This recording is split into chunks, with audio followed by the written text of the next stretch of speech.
It's time to pull up a stool and grab your spot at the bar. The stadiums are dark, the scoreboards are off, and the final whistle has long since blown.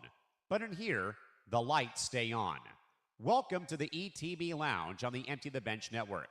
This is your official post-game nightcap, where we break down the biggest hits, pour one out for the heartbreaks, and dive into the stories that linger long after the clock hits zero. Whether you're here for sharp analysis or one last round of sports talk with the best fans in the game, you've come to the right place. The games are over, and the conversation is just getting started.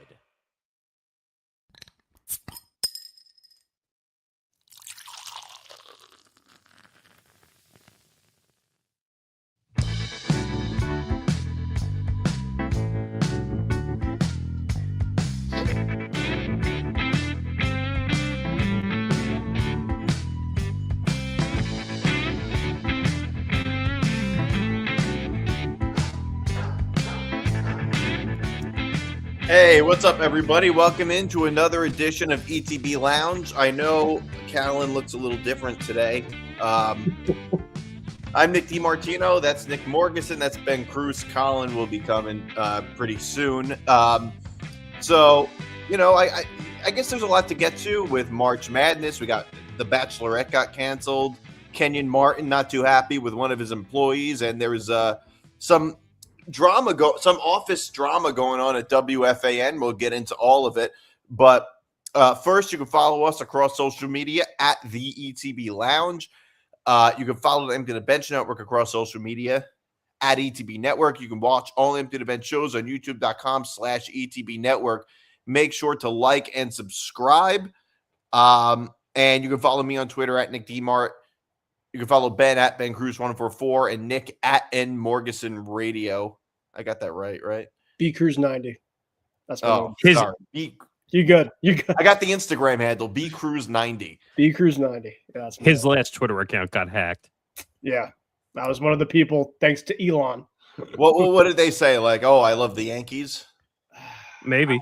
I don't even remember. It wasn't fun. I tried. They were basically offering me to get it back, but they wanted me to pay for it or some shit. I was like, what did they want you to pay? It was Nick. I could go on for a while to talk about it. I'd rather not, though. Wait, I want to know how much the ransom was. You had to pay just to get your account back? There's a guy that basically had like multiple accounts that pretty much he got under, and he's just like, you can get your account back, but you're gonna have to pay me. And I'm like, dude, I don't even know you. Like, I'm not going to do that. Oh, so it's not Twitter. It was the guy. That's why I jokingly said it was a ransom. Oh, so the guy actually held your account for ransom. Yes. There was a guy essentially that had my account, and he essentially I'm like, what the heck is going on? And then he essentially sent me a WhatsApp text about it. Whoa. I was just like, this is getting really, really weird. Like, what's going on? Now I got to look up that old account. I almost was going to do that myself, but I'm like, I don't like it. Yeah. So, I didn't know people stole Twitter accounts. Oh, that's not the first time I've ever heard someone get their Twitter account stolen before. So I didn't. It's not even up there anymore. Hold on, the handle's not there. They must have taken it. What was it? It was B Cruz 144. Yep. Or you do Ben Cruz. Try Ben Cruz 144 too. That could have been it. I decided not to think about it anymore because of the guy trying to get in my house. Oh, it's gone. They deactivated it. Oh, R.I.P.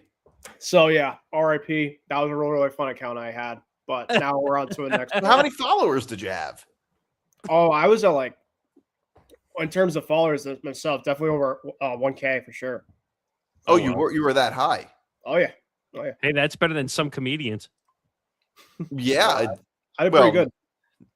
Not well-known comedians. They all have better. Look, I don't think anybody would want to hijack my Twitter. And frankly, if somebody wanted it, I'd sell it.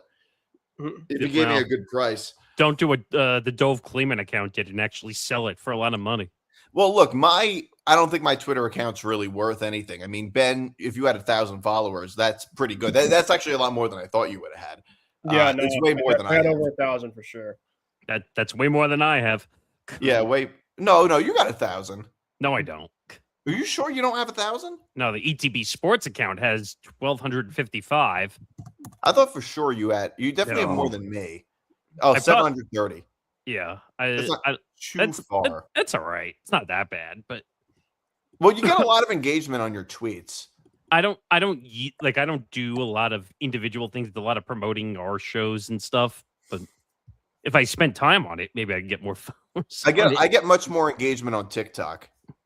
Yeah, I've done that. I don't even use my TikTok. That's what I'm not as much into as the TikTok. I love TikTok. I think if you're a podcaster, TikTok is the best account. Oh no, I'm not disagreeing with you. It's a good social media really good app. But I will say this, not if you're sensitive, because people on TikTok can be really, really nasty. Oh yeah. Oh man, I got killed on TikTok for saying that the NCAA is corrupt. Well, the NCAA is corrupt. But here's my thing with TikTok, and I don't know, it's not necessarily a TikToking, it's a thing with social media, is that people argue with what you're not saying. Correct. Like, they don't listen to you. They make an argument, and they're like, they say one thing, but it's like, yeah, you're not listening to what I'm saying. Like, that's the only thing that I find kind of frustrating. If you're going to say I'm wrong, at least understand what I'm saying. Make some sort of attempt. Don't like argue with what I'm not saying. Like, that's always the best. And then I get people killing me for no reason. And I'm like, guys, you're going to have to try a lot harder than that by lowering my self-esteem. That doesn't do anything to me. I mean, I don't really care, though. It's the thing. Like, I want engagement. I would rather have 30 negative comments than no comments at all. Like, no, that's what I'm saying. Like, I could give two shits if you say something insulting to me. I'm used to it by now. That just means that all that means is that you care. Right. I mean, you and I have worked in political talk radio where we've heard every horrible thing as a call screener. Okay? Well, I've never been a call screener, so you've heard every horrible thing. But I've been given every death threat in the book being a call screener. Okay. So if coming after me and saying you're an idiot, an asshole, a piece of shit, that doesn't bother me. Like at all. And the thing is, it doesn't bother me if you think I'm an idiot or a piece of shit or stupid or don't know anything, whatever, that's fine. But just like explain why so you can prove that. But the only reason I respond back to people is I will say, okay, if you're going to call me stupid, tell me why. Like you said, like if you have an argument, I'll let it go. Like, but right, exactly. And there's no need to call me stupid if you have an argument. Right. Because then that argument speaks for itself. You don't need to call me stupid. It also doesn't matter if I'm stupid. I can be stupid and still be right. Stupid people can be correct. Like, wrong. But like people have this weird notion that wrong is synonymous with stupid. Correct. Or that intelligent is synonymous with correct. And that's not true. You can be right for all the wrong reasons and wrong for all the right reasons. I feel like Skip Bayless has that mindset. Like I feel like Skip Bayless. And I think, Nick, you said about Skip Bayless before, in which like he tends to have a lot of takes in which a lot of people like react right away of thinking he's absolutely dumb about. Well, no, he likes to be first, and for the most part, he's wrong when he tries to be first. That's part of the problem. Where the thing is, I get that. But here's the thing: Skip Bayless isn't stupid. He's like. Some of his takes are very much incorrect and not well thought out. That's true. That doesn't mean he's dumb. Like those are two separate things. He knows sports very, very well, largely because of his age. He's like 75 years old. He's been around and seen everything. Let's reinterpret that sentence. He's not stupid. He acts stupid. Sometimes, yeah. But here's the thing, though. Like, I don't even know if he necessarily acts stupid either. Like, I don't think that he comes across as stupid in his takes. He more comes across as a crackpot, if that makes sense. Yeah, but he purposely takes the other side. That's why he works so well on First Take with Stephen A. Because they purposely were odd and even. Like there was never. Right. Well, Max Kellerman brought this up. He once said that, and he said in an interview, and I think it's very true, which is that Stephen A. Smith doesn't have a lot of hot takes. And that's true. He doesn't. Stephen A. Smith, most of the time, takes the mainstream viewpoint, and that's the point that he argues. He's viewed it like he does it in a way that embellishes everything in an entertaining way, but he doesn't really have the hot take. He has the everyman opinion. He takes the popular opinion most of the time. And if anything, Mad Dog takes the unpopular opinion. Max Kellerman had to take unpopular opinions, which he probably didn't really believe because he had to play that role on the show. Well, I think this is public knowledge. What I'm saying is public, but Max was smarter than Stephen A. Always has been, always will be. Max went to an Ivy League school. He's been doing TV or radio since he was doing it on public access television when he was a kid. You went to an Ivy League school? Yeah, at least from what I remember. Kellerman? Yeah. I mean, you might be right. It wouldn't surprise me. Looking this up. Yeah, he went to Columbia. Yeah, he's a smart guy. That's why I think Stephen A. basically said, I don't want your ass on here because you sound smarter than me. Well, I don't think that's the reason why, but here's what you have to understand, though. Being smart is not necessarily what sells, is not necessarily what's best for No. That's not what I mean. I'm saying that Stephen A. doesn't like to be shown up during his own show. But I don't think that's the reason why. I think it's because the show didn't really work with Max, and Max is not good for that role. He's not good. Like only very, very few people could have a role like that. Mad Dog and Skip Bayless are two of them. There's a reason that they don't even have any permanent co-host. It's because nobody can actually fill that role. I don't Skip think that Bayless is the only one who's actually crazy enough to take the positions that he takes. Mad Dog is another one who takes a lot of crazy positions. Max Kellerman is not like that much of a contrarian is his problem. Like he's not much of a contrarian. That's why it didn't work on that show. And he needs a true contrarian, and there's not many of them. Like in sports media, there really just aren't that many big-time contrarians. Most guys in sports media take the path of least resistance. That's what they do most of the time. So that's why I agree it's so with hard that. to fill that. But that's true. I think that's true. Like occasionally they stick their necks out, like Paul Feinbaum does a lot, Skip Bayless, Mad Dog, but it's not a lot of them. It's really not. So that's why they have a revolving door of guest hosts. That's not why, I don't think. I think it has to do with the rotation of the sports seasons. That's why I think they have rotating hosts. By the way, what's his name? I'm forgetting all of a sudden. Ryan Clark. I wish they would throw him off and never allow him on the show again. Well, he's a complete idiot. But the thing is that you can be an idiot and be on TV. Well, that I agree with 100%. And it's like being kind of an idiot is not necessarily bad television. Like Max Kellerman is smart. He comes across as smart, but that's not always what makes good sports television. They're not really talking about anything important anyway. But the thing is, I couldn't stand Stephen A. and Skip Bayless because all it was a yelling fest and hot take culture. It was nothing about accuracy in sports that they were talking about whatsoever. I get it. It was good for ratings because then they would clip everything from First Take and put it on 100 million ESPN platforms. And that's how they made all their views. You have to remember, it was never natural views. They were shoving those clips out on ESPN international platforms for crying out loud. I mean, right. But I wouldn't say they weren't natural views. I mean, you're going to do any network's going to do everything they can to get as many views as they possibly can. Yeah, but that show, it's not bots. I still think that show gets way more help than it deserves than some other shows. I feel like. But look, First Take has historically been tremendous in terms of ratings. Yeah, because Stephen A's on it. Otherwise, it wouldn't do well at all. Yeah, but he is. So. He's now the executive producer of his own show. Yeah, he's the producer. He's effectively the executive producer. He was probably the executive producer effectively since Skip Bayless left. But First Take is a super popular show. There he is. Hi. Oh, sorry. You guys? No, you're good. We had enough people anyway, so. Yeah. Sorry. Yeah, this podcast is like that gig you had in Connecticut. Yeah. Where in Connecticut did you have the gig at, Kyle? That was probably the Hartford one. Oh, okay. But I don't know. Wait, were you actually late to that gig, or did you make that up? No, we were very late. Okay. We were very late. We were just talking about First Take, which we didn't even plan on talking about, but we just got into the conversation. Well, should we get to the actual show? I mean, I don't know. This is a pretty big part of the show, but I was look, I'm a first take defender because Why? the show, I really liked the show with Stephen A. Smith and I Skip like it too. Bayless. That's a I scary liked it. thought. It was entertaining.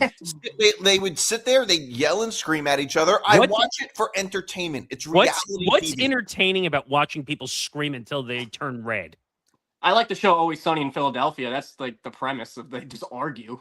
But Yeah, no, that's what makes it good. Like the fact that like they're super passionate about their opinions, and that's why they yell and scream at each other about it. Like that's what makes it good. I'd rather that than it be something like, well, this is what I think. Let me tell you what let me hear what you think. Like that's not nearly as entertaining as just the yelling and screaming. Yeah, and that's kind of what people want to see because that's what the ratings show people want. Like people are just so dishonest about what viewers are so dishonest about what they like. Like people say they don't like reality TV, but I mean, if people didn't like reality TV, it wouldn't be as big as it is. I hate reality TV. Yeah, no, I'm not saying you individually don't necessarily like reality TV. I think that the Nick, you love public says they don't like reality TV, but they really kind of like it a little. You're forgetting another factor with First Take. As long as they're talking the Lakers and the Cowboys, then they're fine. Otherwise, they couldn't talk any real serious sports. That God forbid. There's no such thing as serious sports. You know what I meant. You know, like I would say, no. I meant having a real conversation. I meant, but they do Lakers and Cowboys because a lot of what drives what they talk about, their discussions are what the viewers want. You're gonna tell me right now because they've been talking about the Lakers that's bigger than March Madness right now. No, they're spending 15, 20 minutes on the Lakers on First Take. But other than March Madness, which they are talking about. It's not like they're not talking about March Madness. Other than March Madness, the Lakers are one of the bigger stories in sports. Are they not? Oh, please.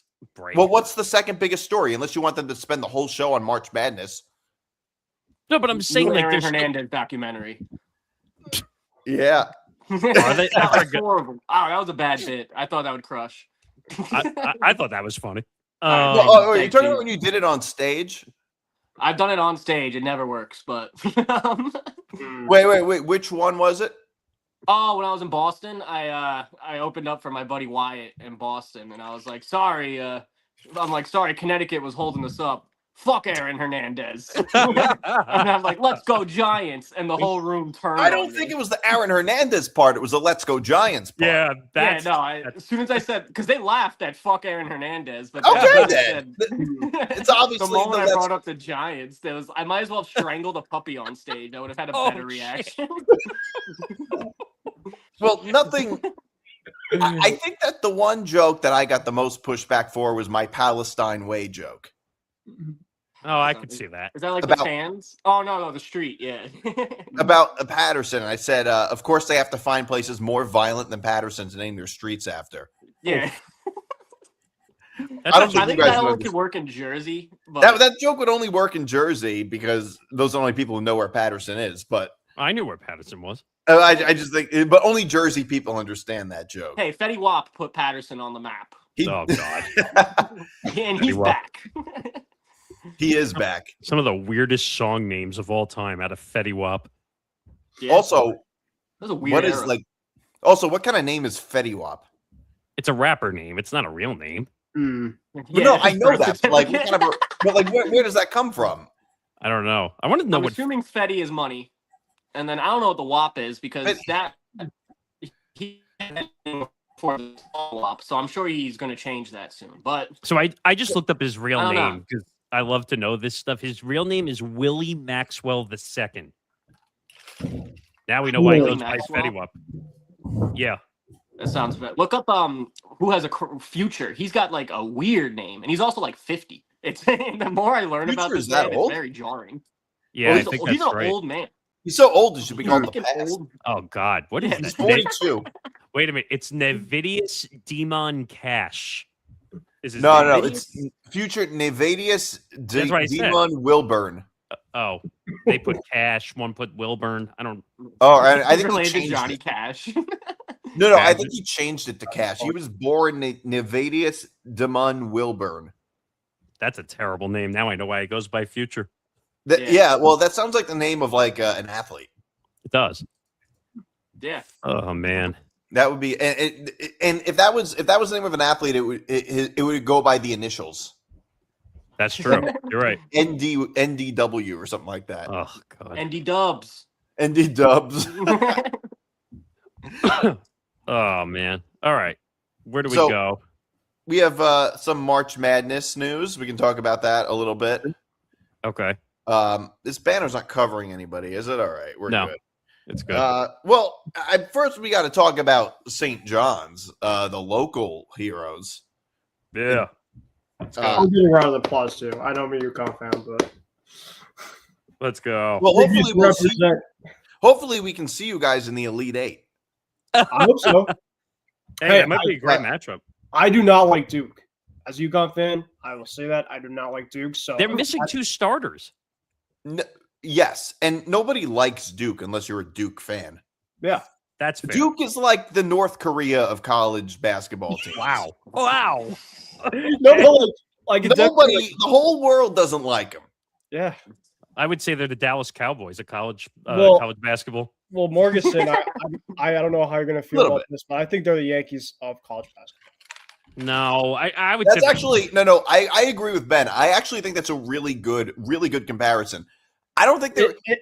And it Here's also the thing. Nick I figures think- too. A lot of the Duke fans are Yankee fans. I think Duke fans are more. How do I say this? Intelligent than Cowboy fans on average. I think Cowboy fans. A lot of Cowboy fans have like tattoos and they're Cowboy kind of- fans? what? You said Cowboy fans? Oh yeah. If you were to look at fan bases that have tattoos at the highest rates, Cowboy fans have to be up there. about I'm them cowboy? Is that a real like study? Like, did someone do? No, that? it's just an observation. Do you have proof of that? I have no proof. It's just an I'm looking at it right observation. now. Cowboy fans and Raider fans probably have the most tattoos of all sports. Raiders fans I could definitely see. I don't know about Oh, Cowboys yeah. fans. Oh, Cowboy fans too. Cowboy fans and Raider fans kind of look the same. They just wear different jerseys. Yeah, I guess. Okay. like a puffy Latino All right, man in I a just faded looked hat. up here. Christy said, Cowboys fan here. I have no tattoos. That doesn't disprove my point. It's just that I said on average, Cowboy fans are more likely to have tattoos. Is Well, Why don't Christy, you I get know, inked up, buddy? I know you said that, but I'm looking up the top tattooed NFL fan bases. You want to know the on how is Google, that studied? Yeah, I was gonna say that's studied. the top 6 teams are the Dallas Cowboys #1, Oh, the Eagles, oh. Yeah, that Buffalo makes Bills, the Chicago Yeah. Bears, the Pittsburgh Steelers, and the Tampa Bay Buccaneers. All of those cities. That's a minus real Dallas, wild card. Wait, all know those what is cities the minus name? Dallas are like the biggest white trash cities there are. So wait, that all what makes is this sense to based me. off of? Yeah. What is Oh, this based? Well, I just it's let's see. How do you quantify any of this? Yeah, really. Let's see. That's a Wait, fair is it question. tattoos of those logos? Is that what it is? I mean, if you Oh, get I- a tat, I'm just looking up. So basically, what I put it into Google, I just looked up tattoos from NFL fans, what fan base, and then the AI View said the Dallas Cowboys fan base frequently ranks first of the most NFL team related tattoos You know based what? on search volume, over 38,000 annually, followed closely by the Bills and the Eagles. Over heavily tattooed fan bases include the Bears, Steelers, and Buccaneers, but they really don't say like where they overall get their studies from. It Yeah, really that, just says, that's like, not good. yeah. that's reliable. There's no hard proof of it. I was gonna say, what's next? We're gonna be like COVID, and we're gonna say, oh, false information. Well, there's no way. Like, there's no way to actually quantify it. It's just an educated guess that it seems like a lot of Cowboy fans have tattoos, and a lot of Raider fans have tattoos. And I know this because I was in Vegas for the Raiders Cowboys game. Oh yeah, I remember when you made those comments. And they all looked AI generated Oh, fans. Like, I saw a Cowboy fan with like jean shorts and Yeah, that's any Cowboys fan. What are you talking no. about? I saw him with jean shorts and like a bald head with tattoos on the bald head. Nice. Oh man. So this guy went bald and was like, "Let me tattoo my head." you know what? I would say for Raiders fans, it's mostly body paint. they're more into body paint. Wait, Nick, did they put like the star on like the back of their head? Is that what they did for the Cowboys? That sounds like someone who lost a bet that they tattooed the star on the back of their head. Jeez. That's what that sounds like. Well, no, but this guy didn't. This guy was this guy. I saw him in the bathroom actually. He was so short he had to use like the small urinal. Pause. And I could probably have found a Raider fan that looked exactly the same as that guy. All right, good job emasculating someone. Yeah, good job He doesn't following the know. I don't Cowboy think he's fans to the watching. bathroom. I do think the Buccaneers being one of the teams was pretty valid because I have family down in Tampa Bay. I've been to a Buccaneers game. Being down there were a lot of people that have tattoos down there. So Yeah, it's Florida white trash. All the fans are in trailer parks. Yo, Tampa's a weird place because Tampa's a place where everybody has family there, but nobody seems to live there. No, they're Everybody I talk to is like, "Oh, I have family there." I don't know anybody who's like lives the people that I have family that I'm close to actually like live. Yeah, No, you have people who live in like the Palm Beach area. That's more the vacationing spot. Or I'm not like my whole family area is more on the west southwest. Like I never go on the east coast. well, that's where most of the beaches are. Makes They're sense. not, look, Florida fans, like they tend to not be good at supporting teams, like especially in baseball, like the Tampa Bay Rays. The Lightning, though, their fan base is nasty. But wait a minute. During the World Baseball Classic, I guarantee you that was the most amount of fans that Lone Depot Park is going to get the entire year. I said that on Hitting for the Cycle. I could you not? My friend was there. He told me it was like 90% Venezuela fans. Well, that's not a surprise. Yeah, Tampa Bay is all Yankee fans. It's all where like New York people retire. Do you remember what was like it? It's like like dumb to have a brand new team there. Like they might. It's just my take. They should. I think the higher earners go further south. Yeah, they do. Well, actually, Callum makes a really good point. Like, because I've been in the Tampa airport so many times, I see more Yankee hats on people than I see. During spring training or whenever the Yankees go to play in Tampa, it's 90% Yankee fans in the crowd. Oh, yeah, because Yankee fans, look, I hate the Yankees, but I'll give Yankee fans credit for one thing. They travel really well. They're like Steelers fans. Cowboys fans travel well, too. They do. I mean, like, people talk about how they don't like Cowboy fans, but look, Cowboy fans are very dedicated. But the thing with Cowboy fans, it's not necessarily that they travel well, but they're everywhere. Like that's like they're in all corners of the country. I think they cloned themselves. Right, no, but it seems like that. Like if you were to go to New York City, it won't be that hard to find some Cowboy fans. Oh yeah, you'll find somebody wearing an Emmitt Smith jersey or Barry. Oh God, or a Dak jersey. But Cowboy fans, like they're everywhere, and there's a lot of like inexplicable Cowboy fans, like people that are not from Dallas, nowhere near Dallas, but somehow they became Cowboy fans. Okay, but wait a minute. That happens a lot more now because of all that you can watch every game everywhere. Yeah. Everyone is a fan, like across the country. That's also a common thing. I actually love the viral videos that you see of them asking like actual like just random fans like different statistics, and the fans will literally just say, "I don't know, I don't know." They just kept asking like random people. I'm like, "All right, so are you actually a bandwagon, or are you just not a fan?" I got pissed. Like I've been a Brooklyn Net fan since they were in New Jersey. Since they were before they were Brooklyn. Before they were Brooklyn. Okay. And I hear people all the time, I'm a Net fan. Like a real Net fan? Or well, I think you're living 4 years ago. It doesn't seem like there's any bandwagon Net fans left. No. Yeah, are you talking about like that hype era they had? I'm not a big NBA guy, but I know I'm saying when they moved. I'm saying when they moved from New Jersey to Brooklyn, and people all of a sudden jumped on and said, "Oh, well, we'd rather be a Brooklyn fan than a Knicks fan." Come on, man, just stop. You jump in the gun to jump sides. Like I view sports fandom the same way I view accents, if that makes sense. Your accent isn't going to change after like 12 or 13 years old. Like there's a certain age cutoff, and it's probably right around the same time. Like once you're a fan, you can't switch fan. Basically. That's what I'm saying. But like that all is developed early. Like I decided I was a St. John's fan maybe when I was like 12 years old or 13 years old maybe. And that's like the absolute latest you can go with like becoming a fan of a team. There's really no way you can be like 20 years old and then be like, oh, I'm a fan of this team now. It just I don't think it works that way. So Yeah. I'll tell you how far I go back as a Yankee fan because I remember it. It was the 97 World Series. I was 4. I remember watching Yankee games. And I just said to myself, not that I knew any better, but that's what I watch. And the funny part is my mom, my dad, my brother, all Met fans. All Met fans. Well, you're from Long Island, so that makes sense that they'd all be Met fans. No, but I'm just saying, how did I become the one Yankee fan in the family? Yeah, So that is. did they ever ask you, Nick, why do you not become a Mets fan? They literally just. No. I Well, think they don't need to ask. It's obvious why you wouldn't want to be a Met fan. Hey, I mean, you'd be shocked with some people. They might ask. So you have to remember, though, growing up in the 90s, that was the Yankees era. Like, they were in the World Series almost every year in the 90s. So maybe I just tagged along to that. I mean, I was a Derek Jeter fan growing up, so that probably helped it. But I just find it funny. Like, you're never going to hear me one day say, I'm sick and tired of the Yankees. I'm going to be a Met fan. That's just never going to happen. No. No one's ever gonna say that. Like, or you're never going to hear me like Rudy Giuliani, who tried to fake going from being a Yankee fan to a Red Sox fan to gain fans in the election. Well, no, didn't he said he was rooting for the Red Sox in the World Series because he always roots for the American League team. Oh, bullshit. That is such an old guy thing. Yeah, that's. I know from experience from working with the guy. The guy's a fraud. Yeah. Wait, I got duh.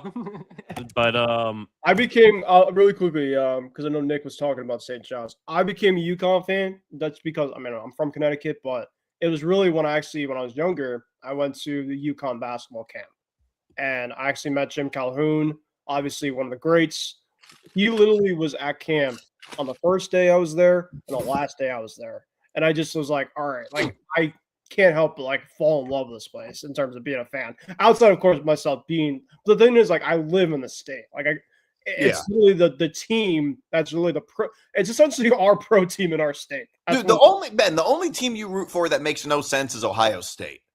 That's that the doesn't only. make sense. I understand the argument.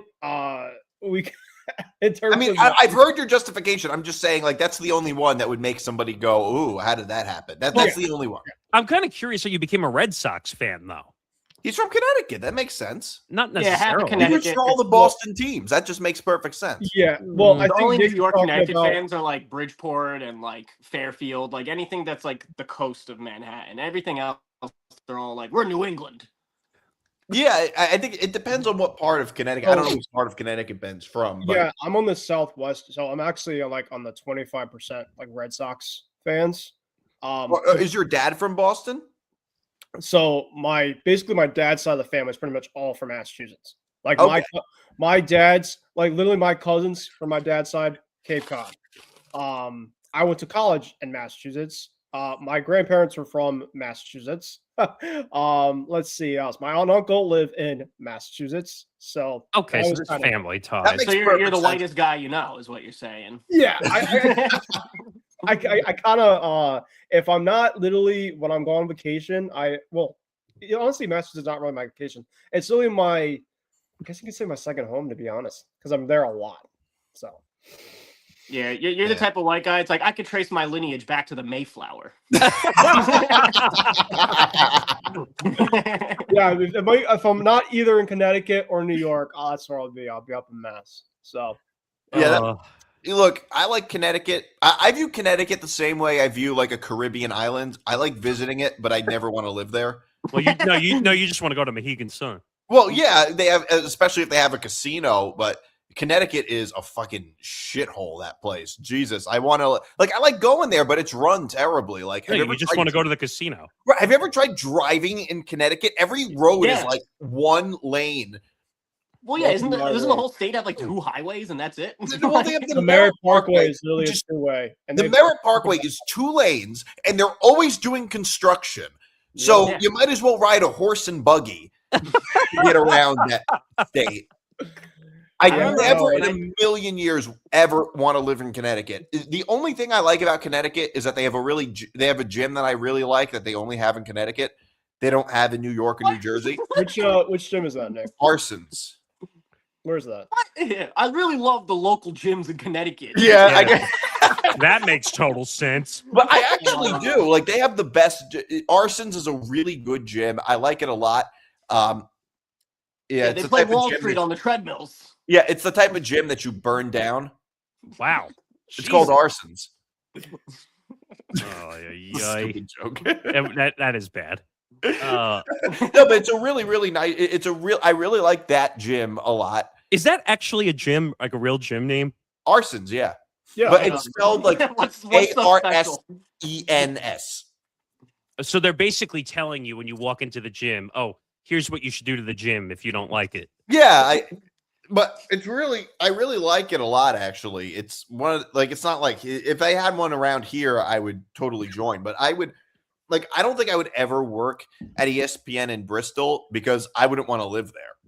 Don't. Especially doing comedy, like there's nowhere to do comedy. Well, the thing about living in Connecticut, and obviously Nick, of course, because you went to college at Sacred Heart, you probably know it. Our taxes are freaking insane. So, not if you want to obviously live there, you're going to be paying a gold ransom. It's like that in New York and New Jersey too. Taxes are insane, right? Yeah, But in terms of for yourself saying, "Oh, I probably wouldn't want to live in Connecticut," it's pretty much just another like thing about it. It's like, well, Try living in New York. There, but I don't really want to spend the money either. You could live in New York and pay those taxes if you want. Long Island, yeah. I know taxes are insane and Oh. for like nothing. Oh no, it's bad. like taxes are insane in all in the whole tri-state area, but you get like nothing for it. By the way- By the way, I could see Steve Cohen putting in arsons near City Field. By the way, Yeah, look, wait a minute. Since he likes to burn money, yeah, exactly. Ah. You should make an arson judge somewhere around God. there. Actually, Where's John Arson Heyman? judge. Where's John Heyman when you need him? Oh, Yeah. speaking of actually John Heyman, and this is obviously cutting the ties to March Madness. He decided to randomly put UConn woman, by the way, who obviously I think they're a 36.5-point favorite tonight against Syracuse. He randomly just put out, I think UConn's going to win the game tonight. Yeah, no shit, Sherlock. Tell Yeah. me something I don't know. Yeah, UConn woman against Syracuse woman. Like, You think there's a chance you could get John Heyman on press row? I mean, I could try. We got one of the one of the reporters for next show that was sitting outside that New York hotel during the WNBA lockout. You were able to get David Sampson on. You were able to get a lot of famous guests on that show. That was always something I was good at. Like I would just annoy people until they come on the show. You're gonna And then- get BT though. I've tried that one. He's unleashed, but he's not unleashed on press row. Well, I guess we could talk about that since you're bringing that up now. Yeah, so BT Well- versus Geo. We have the sound for Geo. I couldn't get BT because it was on his YouTube show, so I It can't. was on this YouTube show. So they're arguing. BT's not even at. Wait, Colin, do you know who BT is? Brandon Tierney. No, I just didn't want to ruin the vibe. hold on. So he used to be on. He used to be on WFAN until very recently, and then they brought Craig Carton back, and they didn't renew his contract. Okay. Yeah, people think he was fired. He was not. He wasn't fired. He It's wasn't not fired. true. Let me get rid of this banner. Yeah, So- I was gonna say get rid of that banner. Um, But yeah, so but yes. basically, Hold on, Colin. Have you ever seen a guy like this? Yeah. Oh, okay. Yeah. He's a big Yankee fan, so I figured you might know who he big is. Nick fan, big St. Yeah. John. No, but big- Colin's a big Yankee fan, so maybe. actually, he does the St. John's games actually he's on the been there. radio. He's been, yeah. Yeah, Gotta so- get this guy on. I've tried, but Hasn't yeah, worked out. you couldn't get him on, and now he's unleashed. he's very unleashed. So What did he do? basically, Unleashed? basically, he's feuding with Geo from Boomer and Geo. And I'm just a little confused as to the origins of this. I was listening a little bit to what Brandon Tierney said in response to Geo. I didn't hear what Brandon Tierney said to evoke the response. So I know what he actually Well, said. what did what did Brandon Tierney say? So BT actually was a guest on Evan and Tiki, who are now the midday show, Right. where Yeah, where I listen to that like every where BT and Sal were, and basically Evan, who's a ball buster instigator, basically asked him about Geo, and then he basically called Geo a bad teammate when they were on the station. A bad teammate. That's a weird way of putting it. Well, Why did he say he was a bad teammate? Do you know that he called into BT and Sal's show and did a prank call, Gio, on their show? No, never remember that. Well, Gio was known for prank calling a lot of shows. But apparently he called in and did this whole bit. I don't remember the whole bit. And then on the response show which BT ended up responding, he was talking about how he took a joke too far. And Gio said that BT was supposedly drinking with underage kids on the St. John's team. And Hell yeah. well, it wasn't, it's not true. BT could have lost the So job. Gio was pretending to be a caller that was accusing Brandon Tierney of drinking. Yeah, it with was a the whole St. thing. John's players. Yes, So the he wasn't- underage so players. So Gio himself wasn't actually making the accusation. It was like just a prank. Well, it was Gio, but he didn't say it was him. He was putting Right. on a No, bit. but the point is that he was, as a caller, a pretend caller, was saying, "Oh, you must be drinking with the players." Is that Yes, yeah, and he could have lost his job if that went around, and because like he was like playing the bit out past being on the air. So like, because that's what Gio does. He plays bits out like for the heck of it, even after it's off air. Okay. So And- so funny. and It's then- not, but it's. I mean, that- it's a little funny. But then it led to BT going on Evan Tiki and said you're a bad teammate because you made me look bad on the air and all that stuff. Well, Gio Yeah. went off like big time. So here's And- what Gio had to say. Here, I'll We play won't play it's a long audio, right? So we can pause it. Yeah, well, it's like 3.5 minutes. I was So we're gonna. implying that he was drinking with the team, and that's being a bad teammate. His take on that is exactly the reason why he couldn't cut it here. Because he is someone who takes things way too seriously. He can't laugh at himself, and he doesn't get it. And if he did, and he showed a little bit more personality and could laugh at himself, maybe he would have had more success here. All right, pause for a second. Wow. So I have a problem with some of that already. First of all, Gio is as sensitive as it gets when people call him out for stuff. So I think that's ironic that he's calling people out for stuff when Gio can't take any criticism whatsoever at all. And then to say that he can't laugh at himself and whatever, take a joke, that's not BT style. That was never his. Gio is the clown that does the bits on the station. Not BT and Sal.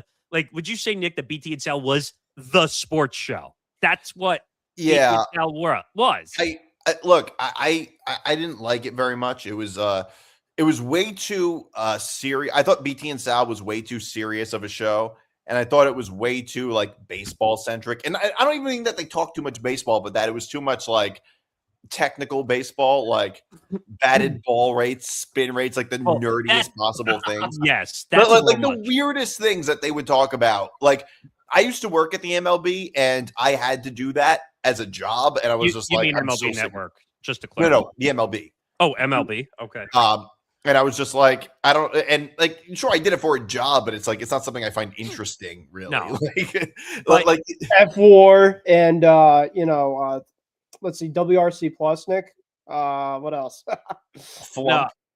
Yeah. Yes. I remember that bit too. Babbitt.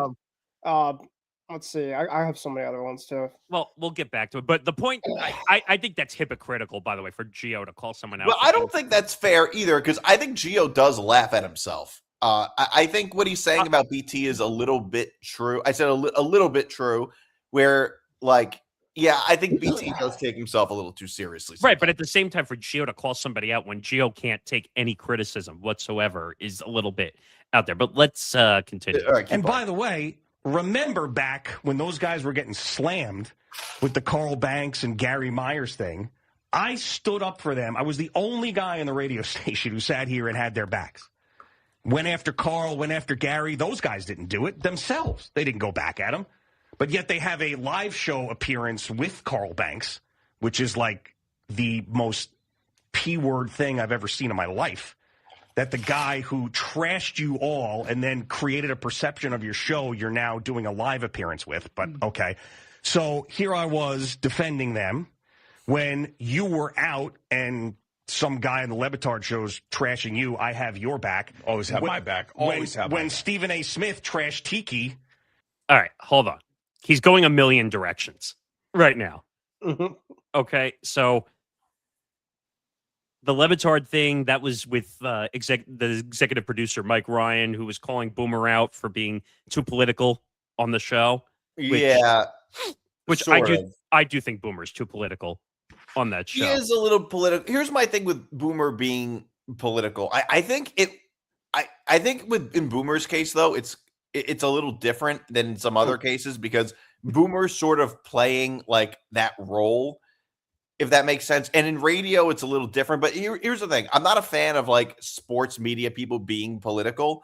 Exactly. But he's way less political than like what a lot of people in sports media are. Like he's way less political than anybody on the Dan Levitard show. So yeah, for them to be mad that's at him, true. so for Mike Ryan to be mad at him for being political when he works with Dan Levitard is exactly so ridiculous. No, but I think what Boomer said about the women's hockey team was out of line. Wait, what did he say about the women's hockey team? He was just being like wholly judgmental about like where they're from and all that stuff. And, I didn't hear anything he said about the women's hockey team. But what was the other stuff he said? Oh, he brought up Stephen A. Smith versus Brandon Tierney. First of all, they both worked at 1050 when they were at ESPN together. And actually, Stephen A. is going on Brandon Tierney's show this week. So yeah. They're very friendly, Brandon Tierney and Stephen A. Smith. So Gio makes a lot of accusations which are not true. Wait. Let's keep playing. Let's keep playing. Right, I don't know. I like both of those guys. So if a bad teammate is the exact opposite of what I am, and ask anybody that I've ever worked with. So if a Alan Shipnuck came in here, a Jeff Pearlman came in here, or a Mike Vaccaro came in here and wanted to find out what was going on here about who's the good teammate or not, I guarantee you he would that person would do the interviews and find out that every person that I've worked with, whether it was Pittsburgh, CBS Sports Radio, all those guys I still talk to or hear, would find out that I'm a great teammate, and they would find out that everybody that worked for Brandon couldn't stand it. So if you want to go down the road, we'll go down the road. So here we are. People hated working with that guy. All right, hold on. No, he said a lot there. Look, none of us know if any of that is true because we're not in the know. Only people who actually worked with them would know that. And I don't know anybody who's worked at FAN other than you, honestly, Nick. But you wouldn't know. Well, I knew some of the people there. Well, but you knew some of the people there, but you weren't there for a long period of time. I wasn't there for a long period of time.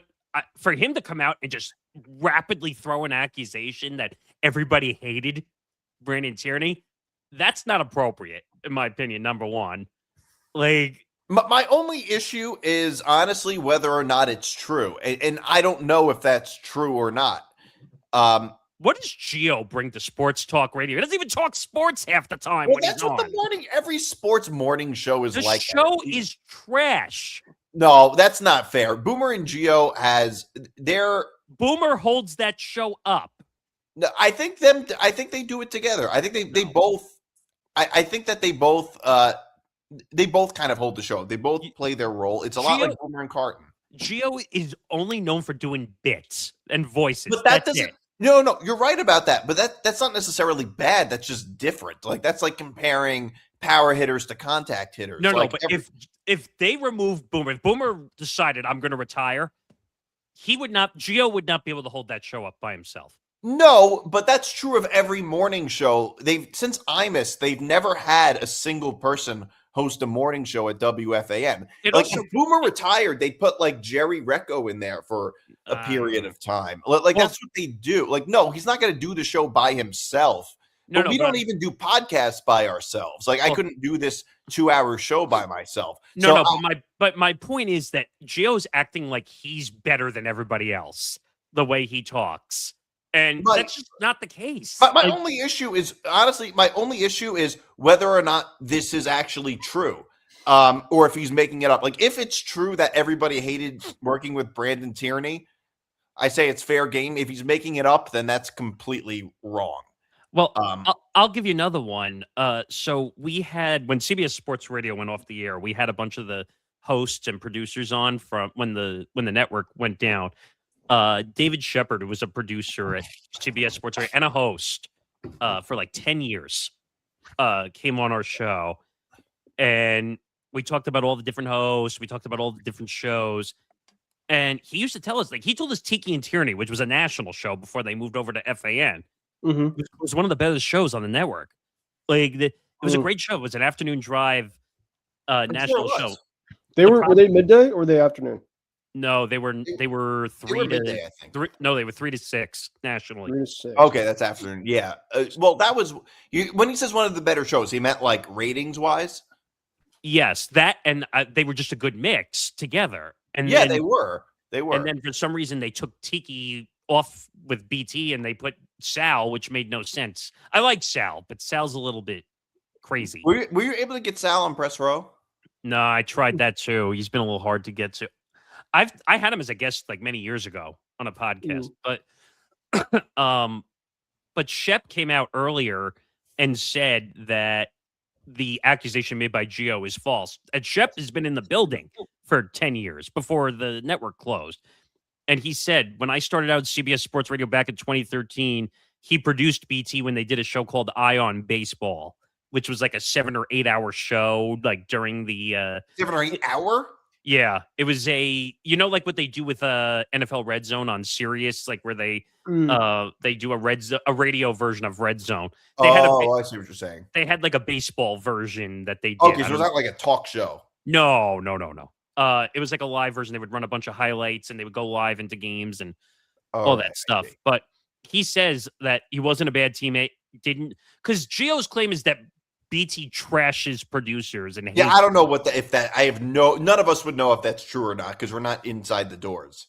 And BT came out on his YouTube show and said, "Where the hell did that come from?" Like, it kind of sounds like it was made up, but look, I have no idea. But Gio accentuates headlines. That's what makes him who he is. Like, he will trash anybody. He will clown anybody. That's why I don't think he's a great talk show host, to be honest. I think his big thing is just trashing people or clowning people. I don't think he's great at his job at all.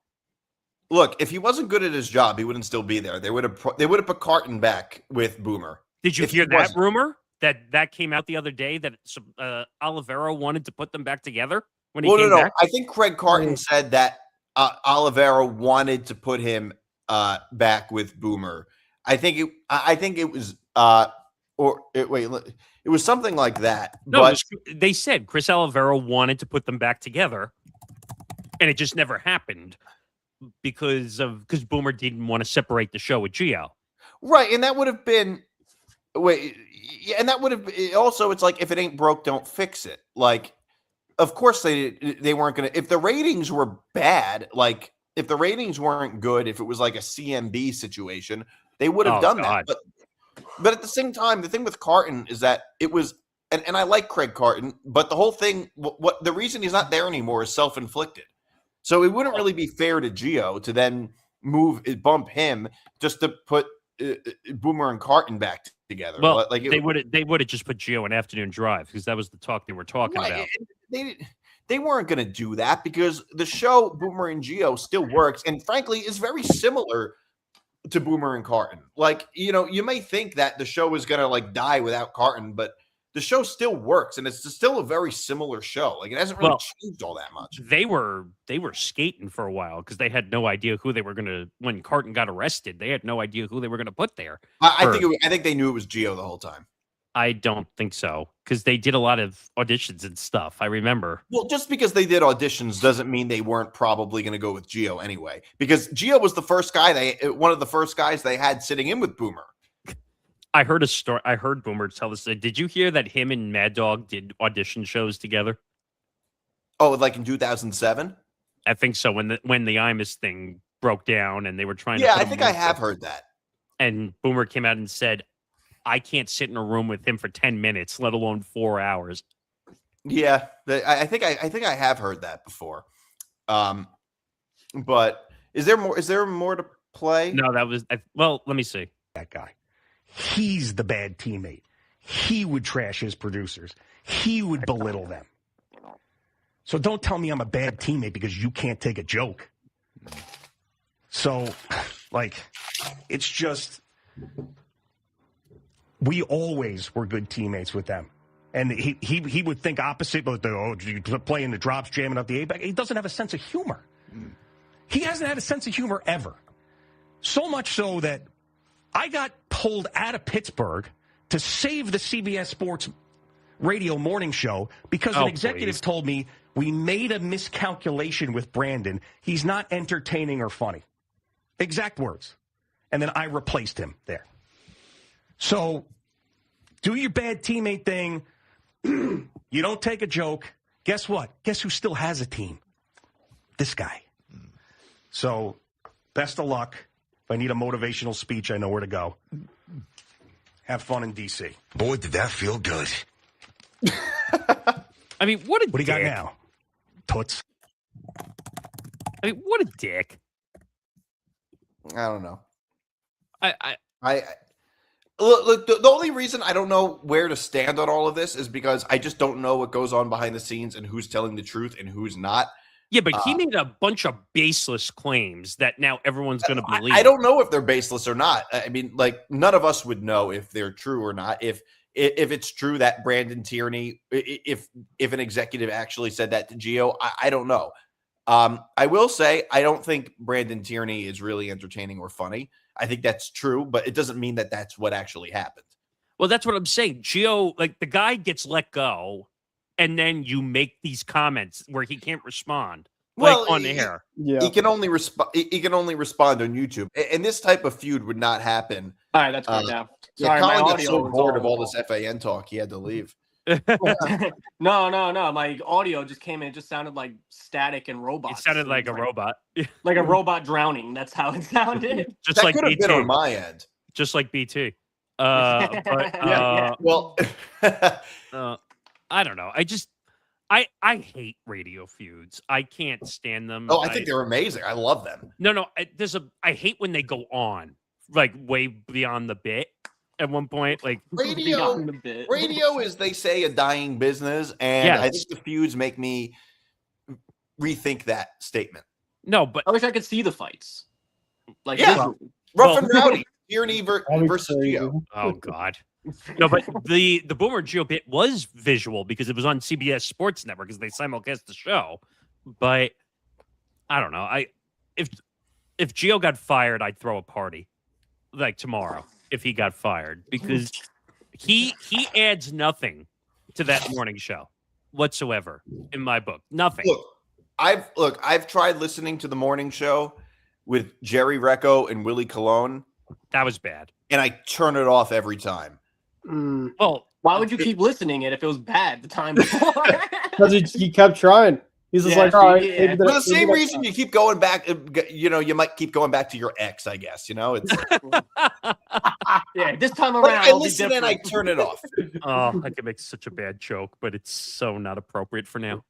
Anyway, because I could say someone who used to be on this network would go back to their ex all the time, and I don't think our audience understands that though. No, I said it's not really an appropriate joke. But my point is, like, if Gio got fired, I'd literally throw a party. Like, I would go get the hat like Stephen A. wears for the Cowboys. I'd get the cigar and I would do the video because I would be happy. Well, here's the thing. Brandon Tierney, he didn't get fired. What happened was his contract ran up. It was up and they didn't renew it. Exactly. And it was mostly because Craig Carton was coming back. I don't know what the ratings were like on BT and Sal. They weren't good. They weren't good. They couldn't have been good. Well, that's not true. Someone could get let go if the ratings are not good. If they're good. No, the point. Well, fine. It's unlikely that they were good if they were let go. Like, if they wouldn't likely be let go if their ratings were through the roof. They called it an unusual circumstance with Craig Carton coming back for the 10 million. Right. Like, if it wasn't Craig Carton, it wasn't for Craig Carton coming back, that show would still be on. And if they really wanted them, they could have figure out a way to keep them. Well, BT said that he was never going to take the 7 to 12. So he made that clear. He was not working late nights. So it was either that or that's it, because the network was going away, which it did. So, well, look, I don't know how profitable BT Unleashed is. I mean, in the first, how long has it been? A couple months now? It's been decent. He's got like 19,000 subscribers on YouTube, which is how much money does that make him, though? I mean, he's already monetized. He's better than we're doing right now. Well, that's not a very high bar. Yeah, screw this guy. He's doing better than us. All right, so I'm looking right now. Brandon has 18.6 subscribers and 298 videos. That's pretty good. Yeah. He's also had some big guests. He's had Michael K. He's going to have Stephen A. this coming week. He actually just had John Fanta. He just had John. That's a guy I want badly. Yep. I've tried. I've tried all the channels. He had Rick Pitino, Nick. Because he does the St. John's stuff. So that probably boosted his numbers. I'd have to say big time. Well, anyone who gets Rick Pitino is going to get big numbers. I was going to say that. Big numbers of prostitutes. That too. Prostitutes and drinking. Nick, are you able to get any like former athletes on? Like, have you ever gotten that on a pod? Have I ever gotten a former athlete? No, I don't think I've ever had a former athlete. We should get one on this and just really upset them. Oh yeah, questions. That's for sure. I have to see. I have some back channeling. I can try and get some athletes, but getting former athletes, not just athletes who are playing, it's impossible. Like, you have to go through all their PR and all that nonsense. What about former disgraced WWE star Enzo Amore? I know him. You know him? Yeah, he grew up in my town. Now, I swear to God, he comes into the restaurant I manage sometimes, and we'll shoot the shit. And he was on Legion of Skanks not too long ago. He must have been hammered or something, because they were like, Enzo, shut the fuck up. But he was talking to me, and he's like, yeah, man. He was like, I was thinking about you the other day. I was talking to the Skanks guys, and I think about comedy. It's not like he threw my name, but I was like, I'm like, oh, nice. Enzo's thinking about me. I love how he like felt the need to tell you that. I was thinking about comedy when I was thinking about you when I was talking to the Skanks guys, like they were gonna read his mind. Yeah, right. I mean, he was hammered on their podcast, but hey, I could next time he comes in, I'll be like, hey, I do this pod. I've never heard of him. Enzo Amore. Well, Nick, if from my hometown, he's a local hero. He's the wrestler. Oh, you despise Christy Wilson? I don't blame She's on our network. She does our WWE show on here. Oh, Christy, you want Enzo? I can get him. That might be a great interview, actually. It could be. He's nice. It could be hit or miss. It's a live. It's a live show. You got to find out what state he's in. If he's hammered, then it might not be as fun. If he's drunk, it might become like real WWE live on the air. Yeah, well, like he was on Skank, so that's that they record that late, and they were at the stand, so like they're drinking and hanging out, and like they take dabs on this like on camera in the store, like, and so he was just having a fun time. But I don't blame you, Christy. I don't think they know what Legion of Skanks is. I do. Oh, you do? Okay. I do. I don't know what Ben does. I don't. Christy, do you hate New Jersey? Yeah, I was just never a fan. I don't really know. That's fine. I know he beat the allegations. Just not my thing. Well, that's a lot of WWE guys. I'll let you look up the allegations, but he did beat them. Text messages were shown. Okay. God. Well, he beat those allegations the same way Taylor Frankie Paul beat her ex-boyfriend. Oh, Jesus. Yeah. Oh, can we talk about that? There's actually some news about that. She's actually just agreed to a deal with the Dallas Cowboys. Yeah, there we go. How about them Cowboys? Now that domestic abuse. How about them Cowboys? Yeah, bring it all back to the Cowboys. Talk about DV. Yeah, the Bachelorette got canceled. It's well. By the way, did you hear that they were trying to figure out, because they had taped the whole season? Now they have to replace it because they do it all in advance. People were saying, why don't you just put the women's tournament, which is on ESPN, air some of it on ABC? No, they're re-airing American Idol instead. Oh. Yeah, that's how I know Callan's not in charge of ABC. Yeah, this is a business, people. We need. No, they're reruns of I American know. Idol. That's the Like, crazy part. We're running a business here. We need to make profits. why didn't you just put the games on like that? At least gives something people to watch. Yeah, because they have the rights to women's college basketball. Yeah, They do, and they still won't play. So no, fucked they'd rather have Ryan Seacrest and his million jobs be re-aired again. Well, Yeah, they want Simon Cowell yelling again. We want 2006 reruns now. Wrong show. But you said American Interesting. Idol. He's not on American Idol anymore. Yeah, I'm talking about. Oh yeah, I'm thinking pre-release. Oh, it's not that far back of a rerun, but yeah, but how funny would it be if it was that far back? it would be actually. That would be Randy like, Jackson and Paul Abdul. oh god, you're talking about like you're what talking are about they early gonna 2000s. do? What are they going to do with all the footage? They can't Yeah. use it. So all of that, they wasted all of that Yeah. money and Yeah. all of that time. I mean, look, the Yeah. workers are going to get paid for it anyway. So I don't know. I'm hearing yes, they will.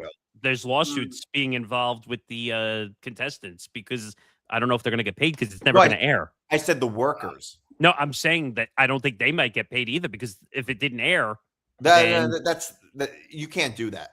That's I not. say legal. that sounds like exploited That's labor. completely illegal. You can't. It's not their fault that ABC decided not to air it. They have to pay the workers. Yeah. Well, It's not their they fault. The guy that's not likes to beat legal. his girlfriend up here and there. I mean, they might have gotten paid during the production anyway just because of the work, but I'm I heard sure they get paid hourly. I heard the contestants might not like whatever deal they had because the Well, yeah, because the they're- show technically 'cause they're didn't air. Well, I'm gonna be. This may sound mean, and I don't care. But what skills do the contestants bring to None, the show? zero. You know what I mean? If no one's gonna get paid, it should be. No, the they get contestants. drunk and they go on benders during the whole show. Yeah. That's All they do is Well, get drunk and well, try and here's- bang the same guy the whole show. Most and of the it's- skill is in the producers. The producers create the situations, and they bring and they pick cast members that will be good that are for the show. assholes. They're Yeah, they bring assholes. the worst Well, people. no, they can that's not find. true. The contestants aren't all assholes. Some of them are assholes. Most of them are not. They But drink and make out. Like yeah, the ones that are assholes are the most important. The villains, so called, are the most important members of the show. Because Well- without villains, there is no show. I'll give you another stat. Do you realize that more than 50% of the couples at the end of the show divorce? Well, I think all of them almost. I think there's like 2 couples that. last. Honestly, that's not that much different from how it is just in general. Good point. Well, yeah, that's true. Like, 50% of marriages do end up in divorces. Well, That's true. I think it seems to be a little worse on The Bachelor than The Bachelorette. It seems like No, I would say The Bachelorette is worse. in terms of divorce rates. Yeah. Oh, yeah. I think I would they say- end up. I feel it seems like the marriages don't work out on The Bachelor more than on The Bachelorette. It seems like. This is my take. Like, if you're looking for love, and then you have a team of producers present you 20 assholes. Wait a minute. So it And then says they all got to fight for you. Obviously, that's not love. I'm gonna pick the person who like is the craziest one. For, like, No, I think you're looking at it from the wrong angle. You got to look at it from the contestants' angle. Wait a minute. So based on the data from the Bachelor Nation franchise, The Bachelorette has a slightly higher divorce rate among its married couples compared to The Bachelor. As of early 2026, The Bachelorette has produced 5 marriages across 21 seasons with at least 2 divorces. The Bachelor has experienced fewer divorces but generally lower long-term success rates. Okay, so I was a little bit right in the sense that well maybe it's because relationships on The Bachelor, they never even make it to getting married. Well, Yeah. that's the weird thing. People think that because they say at the end of the show, oh, well, you have to propose, get down on a knee and propose at the end They of don't have to. They do it for TV, Nick. Come on. They don't have to. But I mean, there have been seasons where it doesn't happen. You want to know how I know what goes on? My cousin was the jeweler that made the rings for the Bachelor franchise. like I say, your cousin was on The Bachelorette or something. No. What That- did he say? That poor That was bastard. No, but he made the actual ring that you would see Neil at the end of every Lane? show. What? What was it? Neil Lane or something? I don't remember. Well, it was just he was part of it, so he helped made the jewelry that was used at the end that they proposed with. And he used to tell me all the time, oh, they would get down on one knee just for TV, like that. That's what they would do a lot of time because You really think you can propose at the end of these shows? You don't know the people long enough. No, you don't. You don't. Especially that's absolutely true. You don't. You were just torn 5 minutes ago between another woman. You're gonna marry the other one now? Like, and the weird thing, who was the guy that they ended up throwing out? Was it Chris Harrison? I think was his name. Yeah, ever since they threw out Chris Harrison, the show hasn't been the same. Well, that was the whole race scandal thing that went down, if you remember. Which it really just a controversy, I think. By the way, have you guys ever seen the show Bret Michaels' Rock of Love? Yes. No. Now explain to me what is the difference between The Bachelor and Bret Michaels? There Rock of isn't. Love? It's all. No. It's just. It's a celebrity at the top as opposed to No, a random it person. is, except that they're not. Bret Michaels is not afraid to show the trash on camera. Yeah, that's true. The Bachelor is polished in suits and nice dates, but they're all trashy people. I just don't understand The Bachelor or The Bachelor. It's the dumbest shows in the history of reality television, up there with the Kardashians. Okay. Yes. The Kardashians. Actually, What? I have a dumber. There's a dumber one. What? Love is Blind. Ugh. Is that the one where they That's stay actually a behind- lot dumber than The Bachelor. Is that the one where they hide behind the walls Yeah. or They don't- whatever? They Yeah, and can then, like, one of them propose is it- fat they and the other propose person's like, remotely. no! They propose before even seeing them.